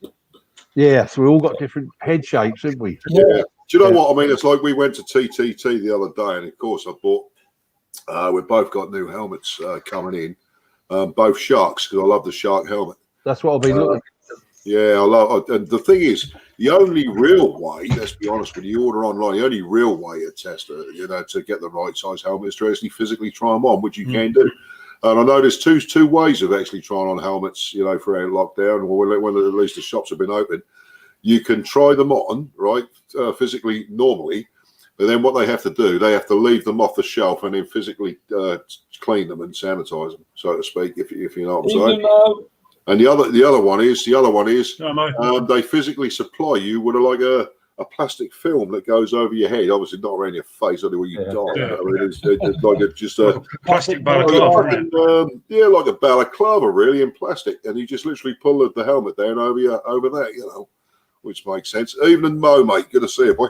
Even Mo, mate. But So the funny thing is, my last helmet was the Shark S700S, and I really love that lid. Originally, it cost me just under £200. Well, funnily enough, what Ben was explaining, because I said, well, hold on a minute, I said the Shark Riddle, which is only £107, right, is in fact the Shark S700S. It's just been renamed, and what Shark have done, the helmets that are at the top of the price range are now the mid-price helmets, and obviously the new helmets that they brought in at the top of the range have pushed them down, throughout the range, which obviously has brought the price down. So the lid that I bought for around £200, a few years ago, is now effectively the same lid, albeit for half the price, believe it or not. So I decided to go for that. And Sam's got, she's got the same one, albeit, sort of a nice sort of feminine design on it. So it looks good. It looks really good. So we're just waiting for Sam's to come in, then we can go and get them. I'm still keeping my LS2. I bought an LS2 lid years ago, right? And because I've only ever used it really for work. And I still considering it does its job, work wise, and that it's still in good shape, So I'm not going to just chug it away just because it's 5-6 years old. I'm more than happy to carry on wearing it. But they do recommend, obviously with most lids to replace them every 3 to 5 years. But why would you want to replace something that can't? I mean, some of these lids, you're £700-800. I know. Yeah, fucking crazy, man. Well, I always used to think it was if you dropped your helmet, you had to replace it. Well, apparently you don't, not unless you can see physical damage on it. Yeah. But what causes them to break down is the UV light over a period of time. Mate, Yeah, I've heard that. Yeah. Yeah, they do. I mean, you know, if you actually, the annoying thing is they could actually put a coating over the top that stops the UV getting at the whatever they made it out of. Well, it's like I said with mine. I mean, if I get my Crush helmet out now and put it on a table in front of you, it looks brand spanking new. Yeah. It's fucking 8 years old. Yeah. Yeah. And that's the only reason I changed it was because of its age. I'm trying to remember the name of the helmet test. It's Sharp, isn't it? Sharp? Stone? Sharp? Yeah, Sharp. Sharp, isn't it? Yeah. Do all the tests. And see, there are the whole thing is when you read the reviews on a helmet, don't expect them to. I mean, obviously, 5 stars as a Sharp review on a £100 lid is not quite the same as 5 stars with a £600 lid. You know, of course, you know, you pay. Well, I would say it is because the star review is about safety. The Sharp test is about safety, nothing else. Yeah, I know. But I mean, what I'm saying, you don't expect the £100 lid to be obviously as effective as something that is far more established. You know, with the build inside with the the foam and the fucking padding and all that sort of stuff. You know, but then to say that, I mean, I think the maximum I've ever spent on a helmet is about £200. I've never spent any more than that. I've never felt the need to be honest. Well, I just spent £300 on my Scorpion, which was years ago. Yeah. And I've just spent 470, I think it was, on a Carbon GS helmet. BMW one. Well, I was telling Chris, I was in Orwell's last week, I think. Yeah. Picked a couple of little bits up with the bike. Yeah. And I was looking at their Crash helmets. See the price of them in there. I know.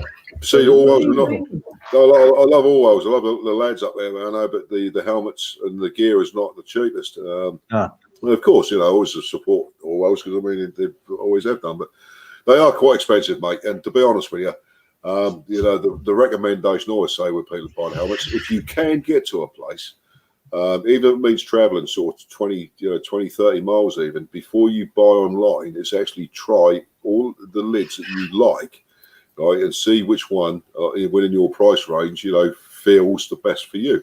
So it's not just the way it feels; it's about the fucking noise. Obviously, noise is a big part of a helmet and getting the right seal. We've all got different shaped heads, and you might have a head that, regardless of what helmet you put on, you're still going to get a certain amount of noise. Hence the fact that some of these lids, I know some people swear by the ones you inflate. You know, the inflatable cheek pads and all that sort of stuff. You know, so yeah, that's always the best way. And then, of course, you know, buying online from somewhere like Helmet City or Sports Bike Direct, not necessarily them, but there are lots of places obviously you do supply. Giant-S, yeah. I'm gonna go to Braintree to Giant-S when I get mine. Have a look what they got.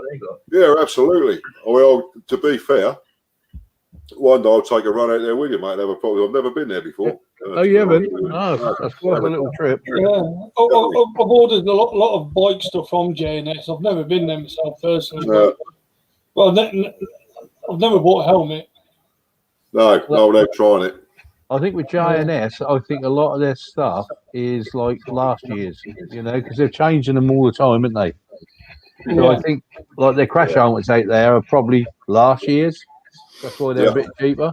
Yeah. And the new designs have come out, and they buy up what's left. Well, that's great because you get a top line product.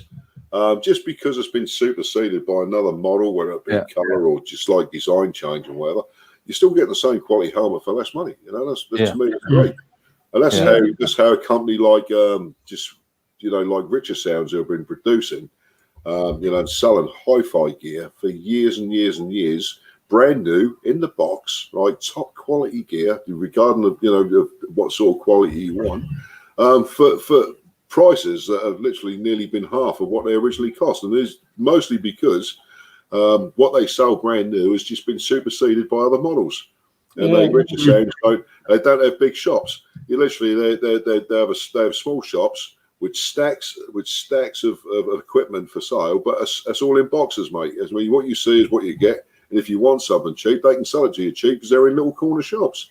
You know, Richer Sounds is a massive, massive business because of it. You know, I must admit, the place that didn't, I felt, I don't know, not let down by it, but I found it extremely disappointing when I visited, was the sports bike shop at Boston. Oh, so did I. I didn't get that place at all. No, it was fucking strange because you sort of think it's this bloody great building, right? Say, for instance, if you imagine, you know, a big motorcycle store, so even Orwell's. I mean, Orwell's is quite a pleasant place to walk around. It's big, you know. They've got a great selection of bikes. They've got a good area for helmets and gear, and they've got a good service area at the back there. You know, and sports bike shop was nothing like that, mate. It was a fucking mini Argos on the front of a Sainsbury's warehouse. You know, it's fucking well strange. It really was, you know. And the prices were extortionate. They were, mate. I must admit, there weren't many people that, you know, were appreciative of the cost of goods in there. And there wasn't really much to look at, was there, Andy? Really? No, they weren't actually. Well, I know that day I was a bit on the chilly side. I said, I'm going to go in there and I'm going to get myself a T-shirt or a hoodie. And when I went in, even just a normal T-shirt, the cheapest was 60 quid. I know. I was like, you are having a laugh. A hoodie was about 100 quid. You're having a laugh. But I mean, like, it's a fucking helmet, you know. And I think, you know, there was no way they were trying to sort of, you know, sell it to people. It's like they didn't want to sell it. You know, we'll bought it in the shop, and I'm going to keep it. We'll keep the price at maximum fucking level, so nobody buy them, which means we don't have to fucking restock the shelves, you bastards. Right, so there you go. Anyway, just going back to just for big ads. No, replacing your helmet. The reason they actually say that is because you've got the helmet, then you've got this foam on the inside. Your helmet might not look damaged on the outside, but what's happened is it's actually gone dented, concaved in, and actually dented in the foam. So you've then got an airspace between the foam and it's styrofoam, expanded foam stuff. Yeah. And you've got an airspace there, so that is then just going to deform, and you've got less foam to actually absorb the impact. So that's why you should, if you do drop it, replace it. But see, whatever Chris says. Back in the early days, when you went out as a 16 or even a 14, 15-year-old to buy your first lid, right? It had to be the Centurion 2000. Oh yeah. Yep, the Centurion, right? Because there was a cheapest lid available. I'd done it in multiple colours, right? And unfortunately, fucking Orwell sold me a yellow one, right? Right. So anyway, of course, I said this. I remember even saying to Steve at the time. He said to me, "Yeah, right, Centurion. They're still making the old polycarbonate. There you go, look, work lid. Right. So anyway, as you lads remember, the Centurions were open face with a snap-on YMCA. Yeah, fucking snap-on pigs. Right? And I remember saying to Steve, he said to me, he said, Wiggy, so I've only got a yellow one. I said, don't matter, Steve, I'm going to matte spray it black. He said, I can understand. He said, but you don't really want to do that. It weakens it, right? It weakens the plastic. So, okay, Steve, I won't spray it. By the time I got home, half an hour later, the thing was matte black, rattle can matte black, right? Yeah. And of course, I was proud as fuck of that lid. The first ever lid, proper lid. The peak was in the bin, in the box, because you never wear a peak on it, do you? Right? Had a 3 snap-on thing. Right? And of course, you know, those just look stupid. My granddad had one. He kept his peak. He used to ride around in his fucking mobilette. And but no, that was great. It was a fantastic lid to own. But I must admit, and I really, after wearing an open face in the very early days, I really didn't want to start wearing a full face because I thought, oh, fucking horrible things all closed in. But of course, it made common sense, doesn't it? You know. Oh God, yeah. You know, you've seen so many accidents, and if somebody has turned around and said, "Fuck me," if he'd have been wearing his usual open face, probably wouldn't have a face to leave open. To be honest with you. Yeah. But it's going back to big heads. There's two sorts of roads. You've got three sorts of roads. You've got your fast roads and A roads and stuff like that, where whatever helmet you use, you're fucked. If you know. Yeah. So you know, it doesn't matter if you're wearing a helmet or not. You're pretty much fucked if you bang your head on the deck.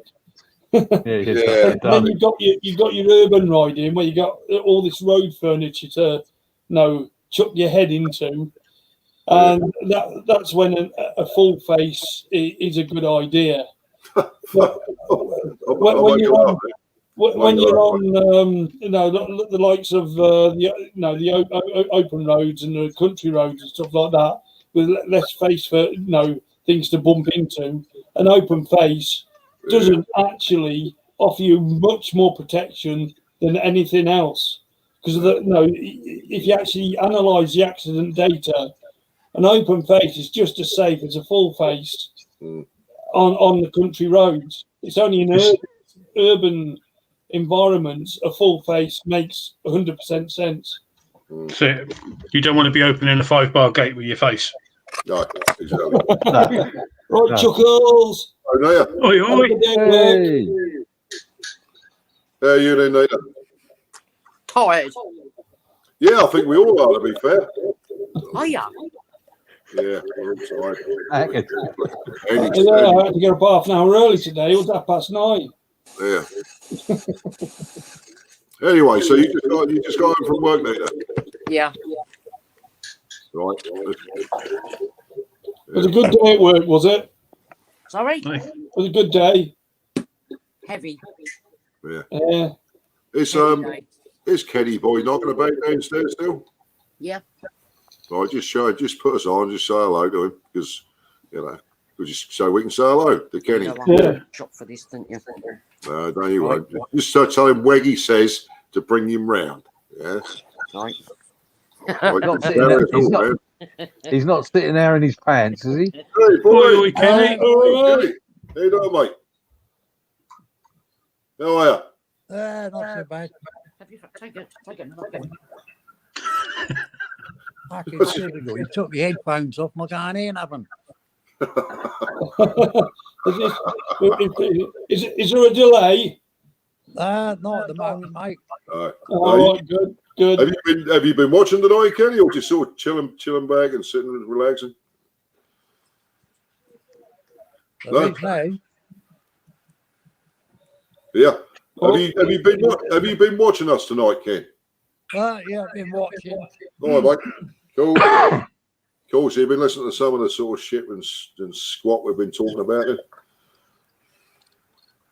Yeah, they crash helmets and stuff. Yeah. No, it's good to see you, mate. It's good to see you, boy.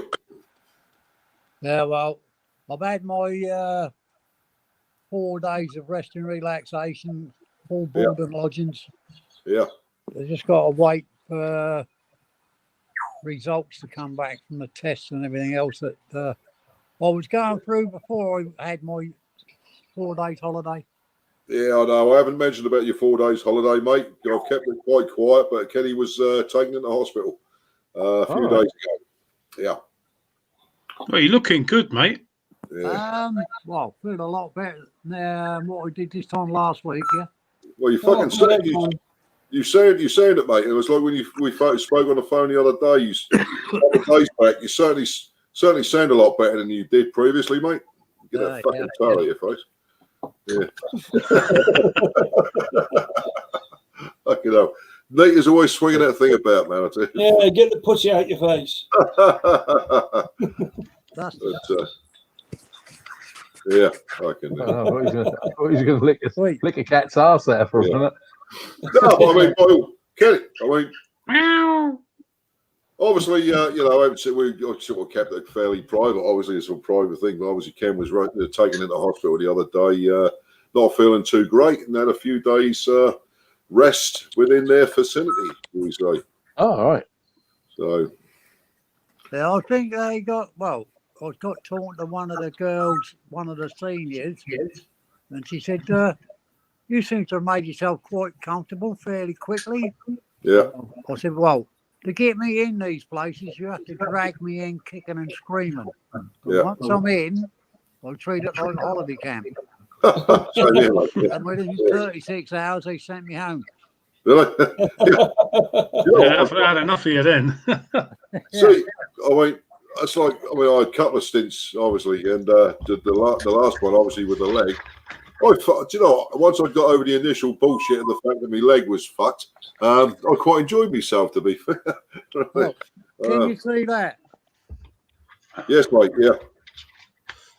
Yeah. Yeah. Yeah. Yeah. Fucking hell, mate. Yeah. Fucking hell, man. That's a Yeah. bruise Good coming old out, is it? bruising. Look at that. Right. Yeah. Same Yeah. on the other arm as well.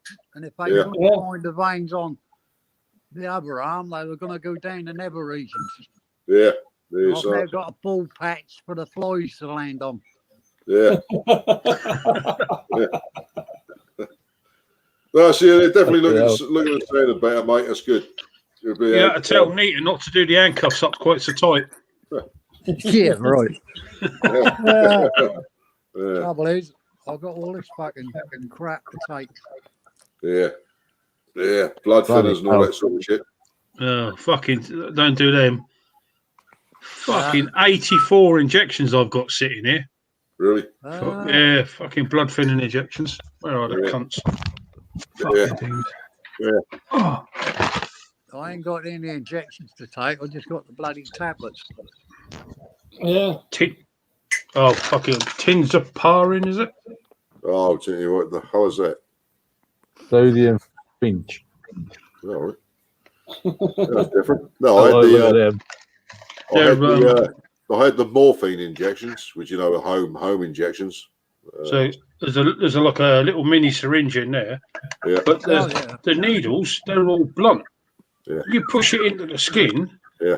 it pushes the skin in probably an inch before Really? it actually pierces. What It's like was it? pushing it in with your finger. What's the point in that? Then? Fuck knows. Fucking Chinese whole- needles, isn't Yeah, the whole of my fucking belly is yellow with fucking bruises. it? Yeah. Yeah. Not bad, mate. I ain't really look. Look at your belly. Oh my god. Watch out, people. Well, you Oh, got he's getting his no nuts belly out. there, is he? It needs nuts, eh? Right. He's stripping. Yeah. God, he's naked. Oh my god. Yes, you have got bruises. Right? Yeah, I think so. Well, all sort of around the belly button. Oh, okay. Ah. Oh, sorry. Hold hands. Yeah, fuck yeah, I knew he was into the S&M. Yeah. Yeah. Jesus Christ. Sorry. Yeah.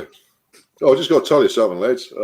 Yeah, I was at Stockholm, and I had kept me, you know, I done the contour mic mod done by Mad Max chairs, you know, because obviously they're external mic.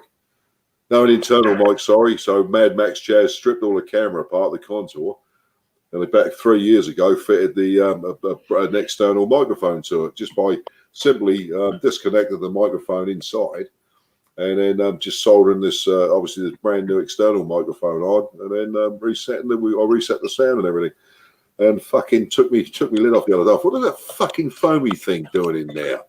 I thought it was the end of me fucking microphone come off. Oh, it's just a bare wires, a bastard. Right, so I got to fucking do it all again. Yeah, you can't. It's a sealed unit, you see. I thought, fucking hell.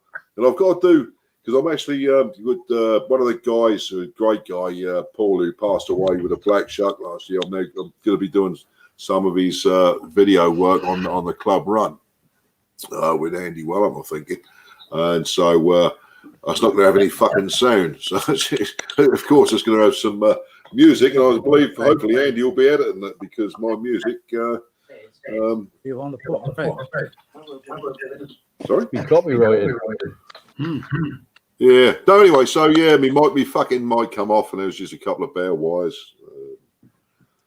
Not too fantastic, actually. I was quite pissed off about that because he done a nice little job, did old Mad Max Chairs. Yeah, well, what I would recommend there is actually putting a little 3.5 jack on there on the end of the wires, and you can actually buy microphones that have actually the 3.5 pins. Yeah, we did speak about it. I could have done that, and I said, do you know what, Chaz? I said, don't worry about it. Just have the wire, because all the wires are all tucked in inside the lid, obviously. But I never would have thought that the actual foamy microphone bit would have just come off in me gob. You've worn it out, mate. That's what it is. Yeah, yes, the death, mate. Yeah. I've had Don't last forever, Wiggy. I've severed attachment with the wire, you noisy bastard. Now up yours. Nobody's going to hear you ever again. Yeah. You've gone off once too often. I've had enough. Yeah, absolutely. Well, to be fair, when I'm doing the old motovlogging now, occasionally I'll have a chat. Like I did the last one I did with the when I rode Martin's bike back from Beggles. But generally speaking, I just normally run and put some music on. To be fair, then you got the external noise of bikes and exhaust and that, you know, people. And one of my bad habits, really, is actually fucking forgetting to turn the camera off and taking my lid off, and you fucking leave and you listen to conversations that people are having while you're off. You know, and you think, fucking really? You don't understand it. Hey, you know that fucking twat over there? Blah, blah, blah. And I'm thinking, fucking really? Good job you went live. You can get some serious money out of people for that sort of shit. Yeah.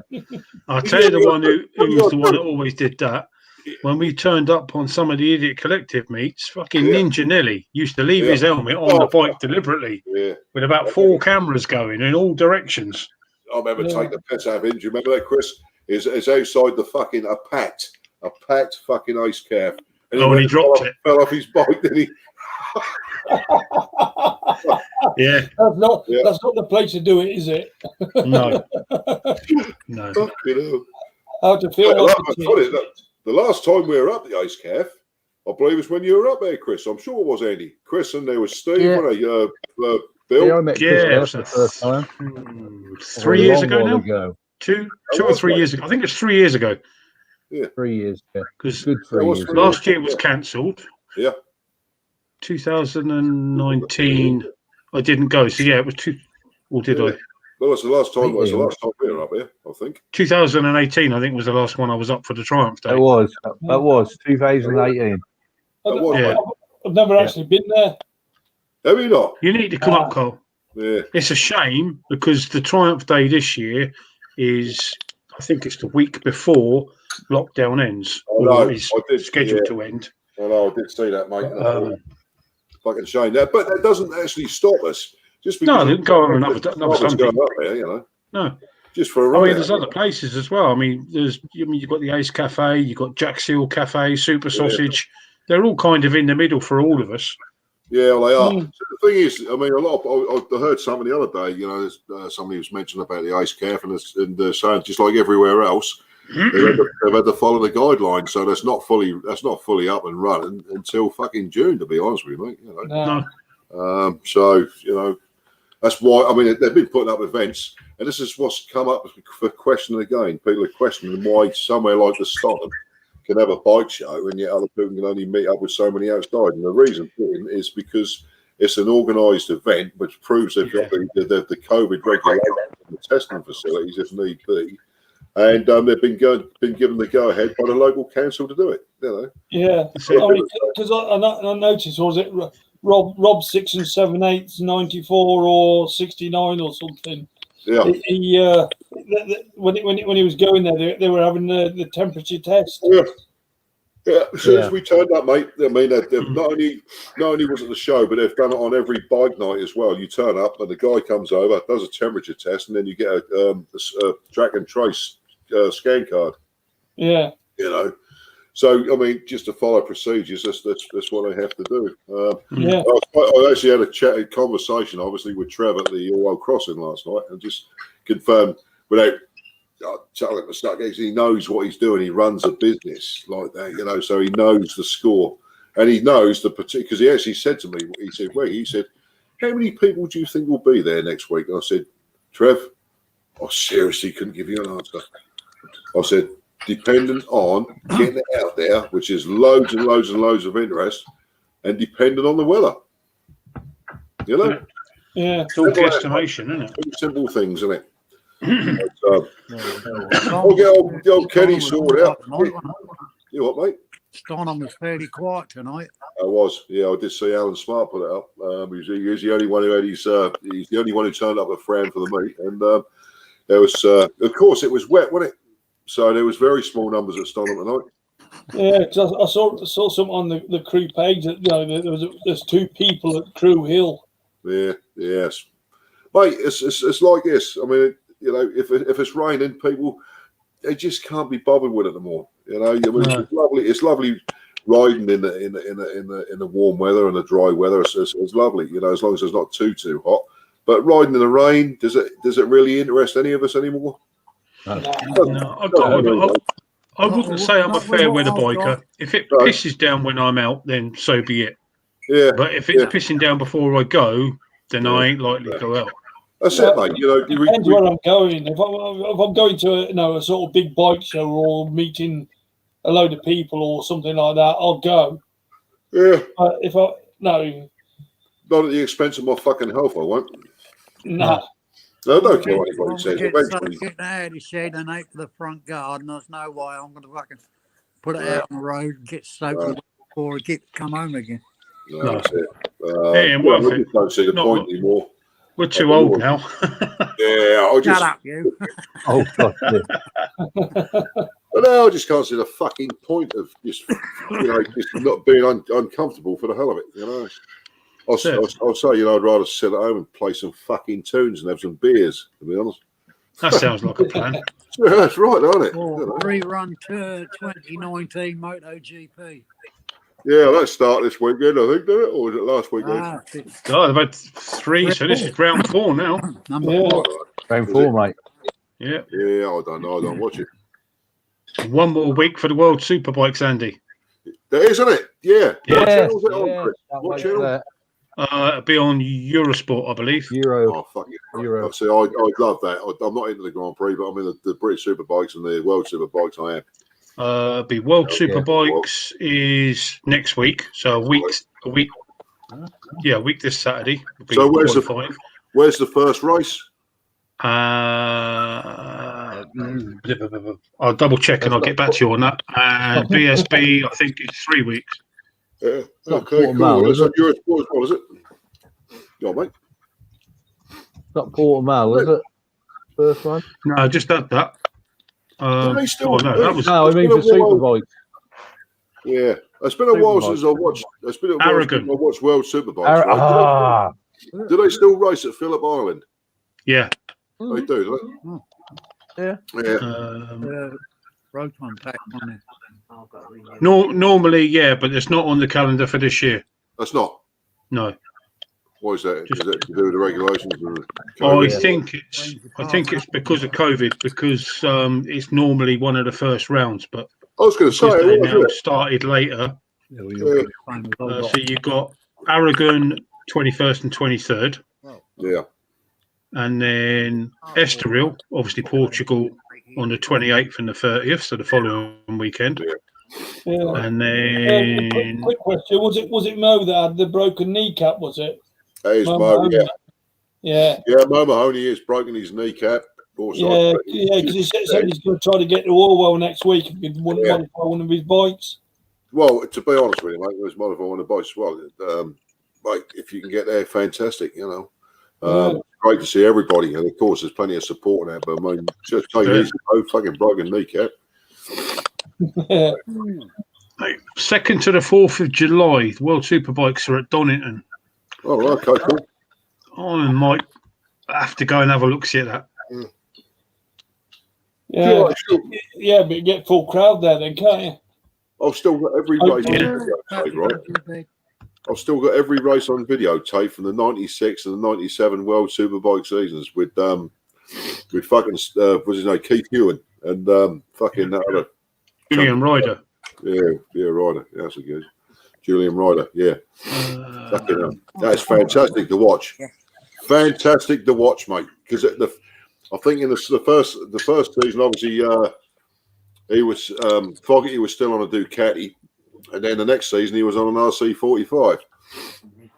Yeah. Yeah. Oh, come on. Where's the fucking updated one? I've been watching the Formula One myself. Yeah, I've been watching that as well. Yeah. Better season so far, hasn't it? Yeah. I think next season will be better. Yeah, when everybody's got the leveler. But yeah, I've got a funny feeling George Russell will be driving Bottas's Mercedes next year. Oh yeah, I think that's a slam dunk. Unless Bottas pulls his finger out. I don't think it'll make any difference. I think he'll give what's his name, Lewis a run for his money. Yeah, I think he'll beat him actually. Yeah. Right, so BSB, the latest on there at the moment is the first round is now going to be the 25th of June at Alton Park. All right. So they took, I think the first one was due to be Cadwell or something, and they took it out. So when is Snetterton on there for BSB? I've just shut the fucking thing down. Well, did you anticipate some more on? I'll give you a question. Oh, hang on. I'll get it back again. Fuck me. So I want to show you something interesting in a minute. You know, I was talking about these bikes, and I do remember the name now. Do you remember, and I know all of you will, the Italian company called Benelli? I know all of Benelli, you. Do you know Benelli are releasing bikes again? They've just released a 500cc adventure bike. I'm now going to show you something. Well, obviously, they're not the Benelli of old, all right? No. Yeah. Still got the same brand and this, that, and the other. But I went to TTT the other day, and of course, they've got a load of brand new Benellis. Well, obviously, it's not the Benelli that we all knew, right? But trust me, you might be surprised, right, at some of the gear they've got. And of course, it's not the same sort of price range as the old Benellis. I mean, Benelli were well known for their SEI series 750s and 900s, the 6 cylinders. Yeah. Weren't they, right? And of course, their electrics were terrible, but the engines were underpowered. But they were what they were, and of course, they do command some serious money nowadays. But when you finish, Chris, I'll just share the page with you, all right? Because that's all live and ready to rock. Yeah, right? Snetterton, 3rd to the 5th of September, Andy. Oh, that's my birthday. Bloody hell, 3rd of I think September. Snetterton's normally at the beginning of the year as well, but again, they put it off. Put it back. Go on then, Wiggy, fire it up. Yeah, I was just going to mention about Gordon then. So if you come to Donington, Chris, give us a look, shout us. It's only just down the road. Cool, lovely. Thanks, Gordon. Yeah. Anyway, I'll just show you this, lads. Right, this is some of the bikes we were looking at in TTT. All right. All right, here we go. All right, now this is the Benelli page as it stands. All right. Now you look at the prices. Now, of course, as you know, I don't exactly know where these are made. Now I'm going to consider obviously China, right? Benelli, the name has been purchased. Yeah. I'll tell you what, right? You know the Honda Grand, don't you? Right? Yeah. This little one here, right? Very much like it, isn't it? Yeah, the price 2299, right? Yeah. 125, and they're going to use these now for their CBT bikes, right? TTT. He was telling me the other day. I'm now going to show you something, right? Now, bearing in mind, obviously, Carl's got the Royal Enfield.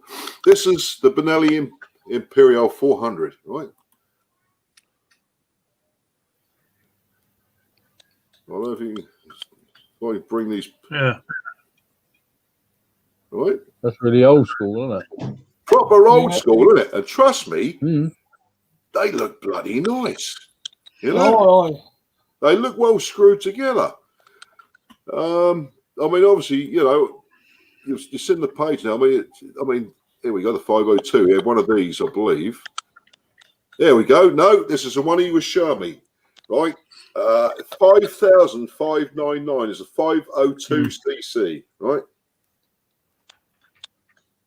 Right, that's the adventure bike. The 502 is only going to complete restyling, blah, blah, blah. Right, and now tell you what, that is one big motorcycle. Yeah. There was a guy done. He does all these top 10 things, and he done top 10 adventure bikes for under 10 grand. Yeah, and I think that was number 2 out of the top 10. Yeah, it's not a bad looking bike. No. Yeah. You know, I mean, he said to me, he says you saw yet to try it out. It was literally just out of the crate up at Stonham, this particular one here. But believe you me, that's one big fucking bike. Yeah, I mean, it's very much BMW orientated with its looks. Yeah. Yeah. I mean, if you look at the style of these, I mean, that's a Benelli. I mean, obviously they're using the brand names. It's $4.5 grand, right? Right. Now you think, I mean, we were talking about this. These bikes are a lot more reliable than they were. They're styling the spot on, the quality's better. Right, it had to be, right? And you think to be able to buy, what's the CC on this one? It's obviously a 500. You know, a 500cc bike that looks bloody nice for $4.5 grand. Yeah. You know. Mine. I got mine 2 years ago, and it was it 4.2? Yeah. But I bet these have got more brake horsepower about them and more. I don't know. Well, this is another. I mean, you've got this one here. I mean, I like that old classic there. You know? Yeah, the Imperial. Yeah, that looks good. I do. Like, but you think there's a lot of these bikes that do look quite tight. I mean, that's another one. Look, well, it's a nice looking bike, isn't it? Yeah. And what's the price of that one? 5.2. Well, 5.3 really. 5,299. You know, and that's the 500. Not silly money, eh? Yeah. What's the brake horsepower on that 500 engine they got? I don't know, mate. I did ask, and I'm not sure, to be fair.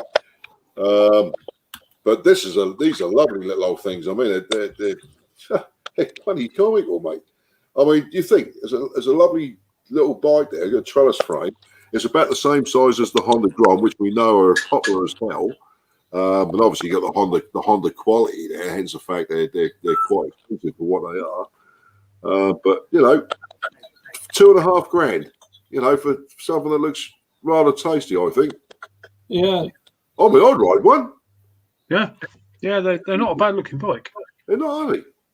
I got a friend of mine used to have a 125 2-stroke Benelli, and it was just like the RD. Yeah, and so quick. It was a twin cylinder 125 2-stroke. Yeah, I'm just trying to see if I can find a picture of it. Just bring you up to speed here. Like, I've just read this right about us. Obviously, Benelli. Since 2005. Benelli is part of the Quanjiang Group, the largest group in China. Yeah. So it is purely 100% Chinese. Its production reaches 1,200,000 bikes per year. 14,000 employees work in super modern factory large as a town, which is located in Wenling, about 500 kilometers away from Shanghai. The historic brand from Pesaro broadens its horizon to the world. Benelli is ready for future challenges. So, yeah, I mean, it's not just Benelli, is it? I mean, of course, British brands have gone over there in India. So, you know, they're obviously doing something right, mate. You know? Yeah, they're building them fucking cheap. That's what they're doing. They're building them fucking cheap. And to be honest with you, the actual quality is getting up there. It is, mate. It's like Japanese did in the 70s. Yeah. I mean, at the end of the day, I remember all the British bikers all saying, you know, Jap crap. Yeah. You know, to be honest with you, I have to agree with Cole. The Chinese quality now, when you look at these Benellis and other brands, I mean, the quality's there. I mean, you might notice things like welds and stuff like that, but then you're paying 3, 4, 5, 6 grand less than you would for a similar bike of a Japanese brand. You know, you may not have the full specifications speed-wise or all the fucking, you know, bits and pieces, but at the end of the day, for youngsters and for anybody really who's looking for a good bike or even a new bike, there's quite a lot less than you know than a Japanese bike, and obviously there's a market for these, you know, of course. So yeah, it's quite interesting. I just sort of show you that site anyway. I mean, say what you like, mate. You know, they've pretty much covered most bikes there, haven't they? Really, it's good value for money, isn't it? Yeah. I don't. What would you say is your favourite out of that lot there? I mean, mine's the Imperial. Yeah. I have to say that is, to me, I know it might sound fucking old now, but that's my favourite one, to be honest. Yeah. I honestly do think that's a lovely looking machine. I like the look of it. I don't think I'd get on it. I think I'm too big for it. Yeah. Yeah, I think I would be. Bearing in mind, it's very similar to a Bonneville. Yeah. And when I sit on a Bonneville, my legs are bent with both feet flat on the floor. Yeah. It's not, I mean, we saw a great deal of difference between our sort of heights and that, but I know what you're saying, Chris, and that's the same with Andy, really. Sort of. I need a taller, wider bike. Yeah, so we go then back to. I mean, just say for like you say. For instance, you're looking. I mean, it's the other one here, Chris. You've got that yellow one there. Yeah, that is. I mean, let's be honest. That's not a bad looking bike, is it? No, I mean from the silhouette of that. Yeah, is so BMW GS. It's unreal. I know. Yeah. There's been a few copycats, though, hasn't there? On the GS. Yeah, but no, you got the snap. Copycat works. I mean, price wise, like I say, 5,799. I mean, you know, say what you like, mate. That's fucking silly money, isn't it? I paid more than that for a second-hand bike last month. Yeah. Yeah, I know. Oh, you got more bike for your money, but I mean, for somebody, I know which one I'd rather have. Wants a BMW looky likey. Yeah. And apparently they're reliable. Mm. Yeah. Well, I'll tell you what. To be honest with you, if you didn't know, when you see one of your mates out on one of these, you wouldn't instantly think it was a Chinese bike, would you? No. Let's be honest. Well, especially with the Benelli name tag, you think it's Italian. Oh, exactly. Yeah. Well, most people still think the same, mate, you know. Yeah. And the funny thing was, right, he's got an old combination down there, right? And I thought, fucking hell, I went and had a look at it. Yeah, because I sort of obviously, you know, was sort of chatting with Sam, hopping in a combination, and then the finger went up. That's all it, right? And then, but the thing is, he can't sell it. Do you know why? The fucking sidecars on the left hand, on the right hand side. It's on the wrong side. It's the wrong side of the car. Yeah. He can't fucking sell it. It's a left-hand drive. yeah, left-hand drive. Yeah. But you know, I said, I was told it to jump in, and the finger went up again. You know, the finger goes up a lot, to be honest. But anyway, so that is that really, to be honest. You know. Right, I'm going to love you and leave you guys. I am as well, because it's been a great night. I'm bloody tired. Yeah, I think we'll call it a night. Yeah. And he's, although he's got a bit more lively, he still looks a bit dead. Yeah, at least he gets to get a line. I mean, my leg is totally fucking dead. I can't feel it. So I'll tell you what. I'll just say it's great to see you, Kenny, mate. You're looking a lot better than you have been. Yeah, it's good to hear that you're on the mend, mate. Yeah, I'm sorry to hear you went in the hospital. Yeah. Don't worry about it. Yeah. Anyway, you look after yourself, Kenny. Carl, it's great to see you. Mate. Chris, again, it's great to see you. It's great to see you, mate. And of course, enjoy your weekend out. We'll all sort of chat soon, right? Yeah. Cheers for the night, Carl. See you later. Thanks for all for joining. Yeah. See you later, all.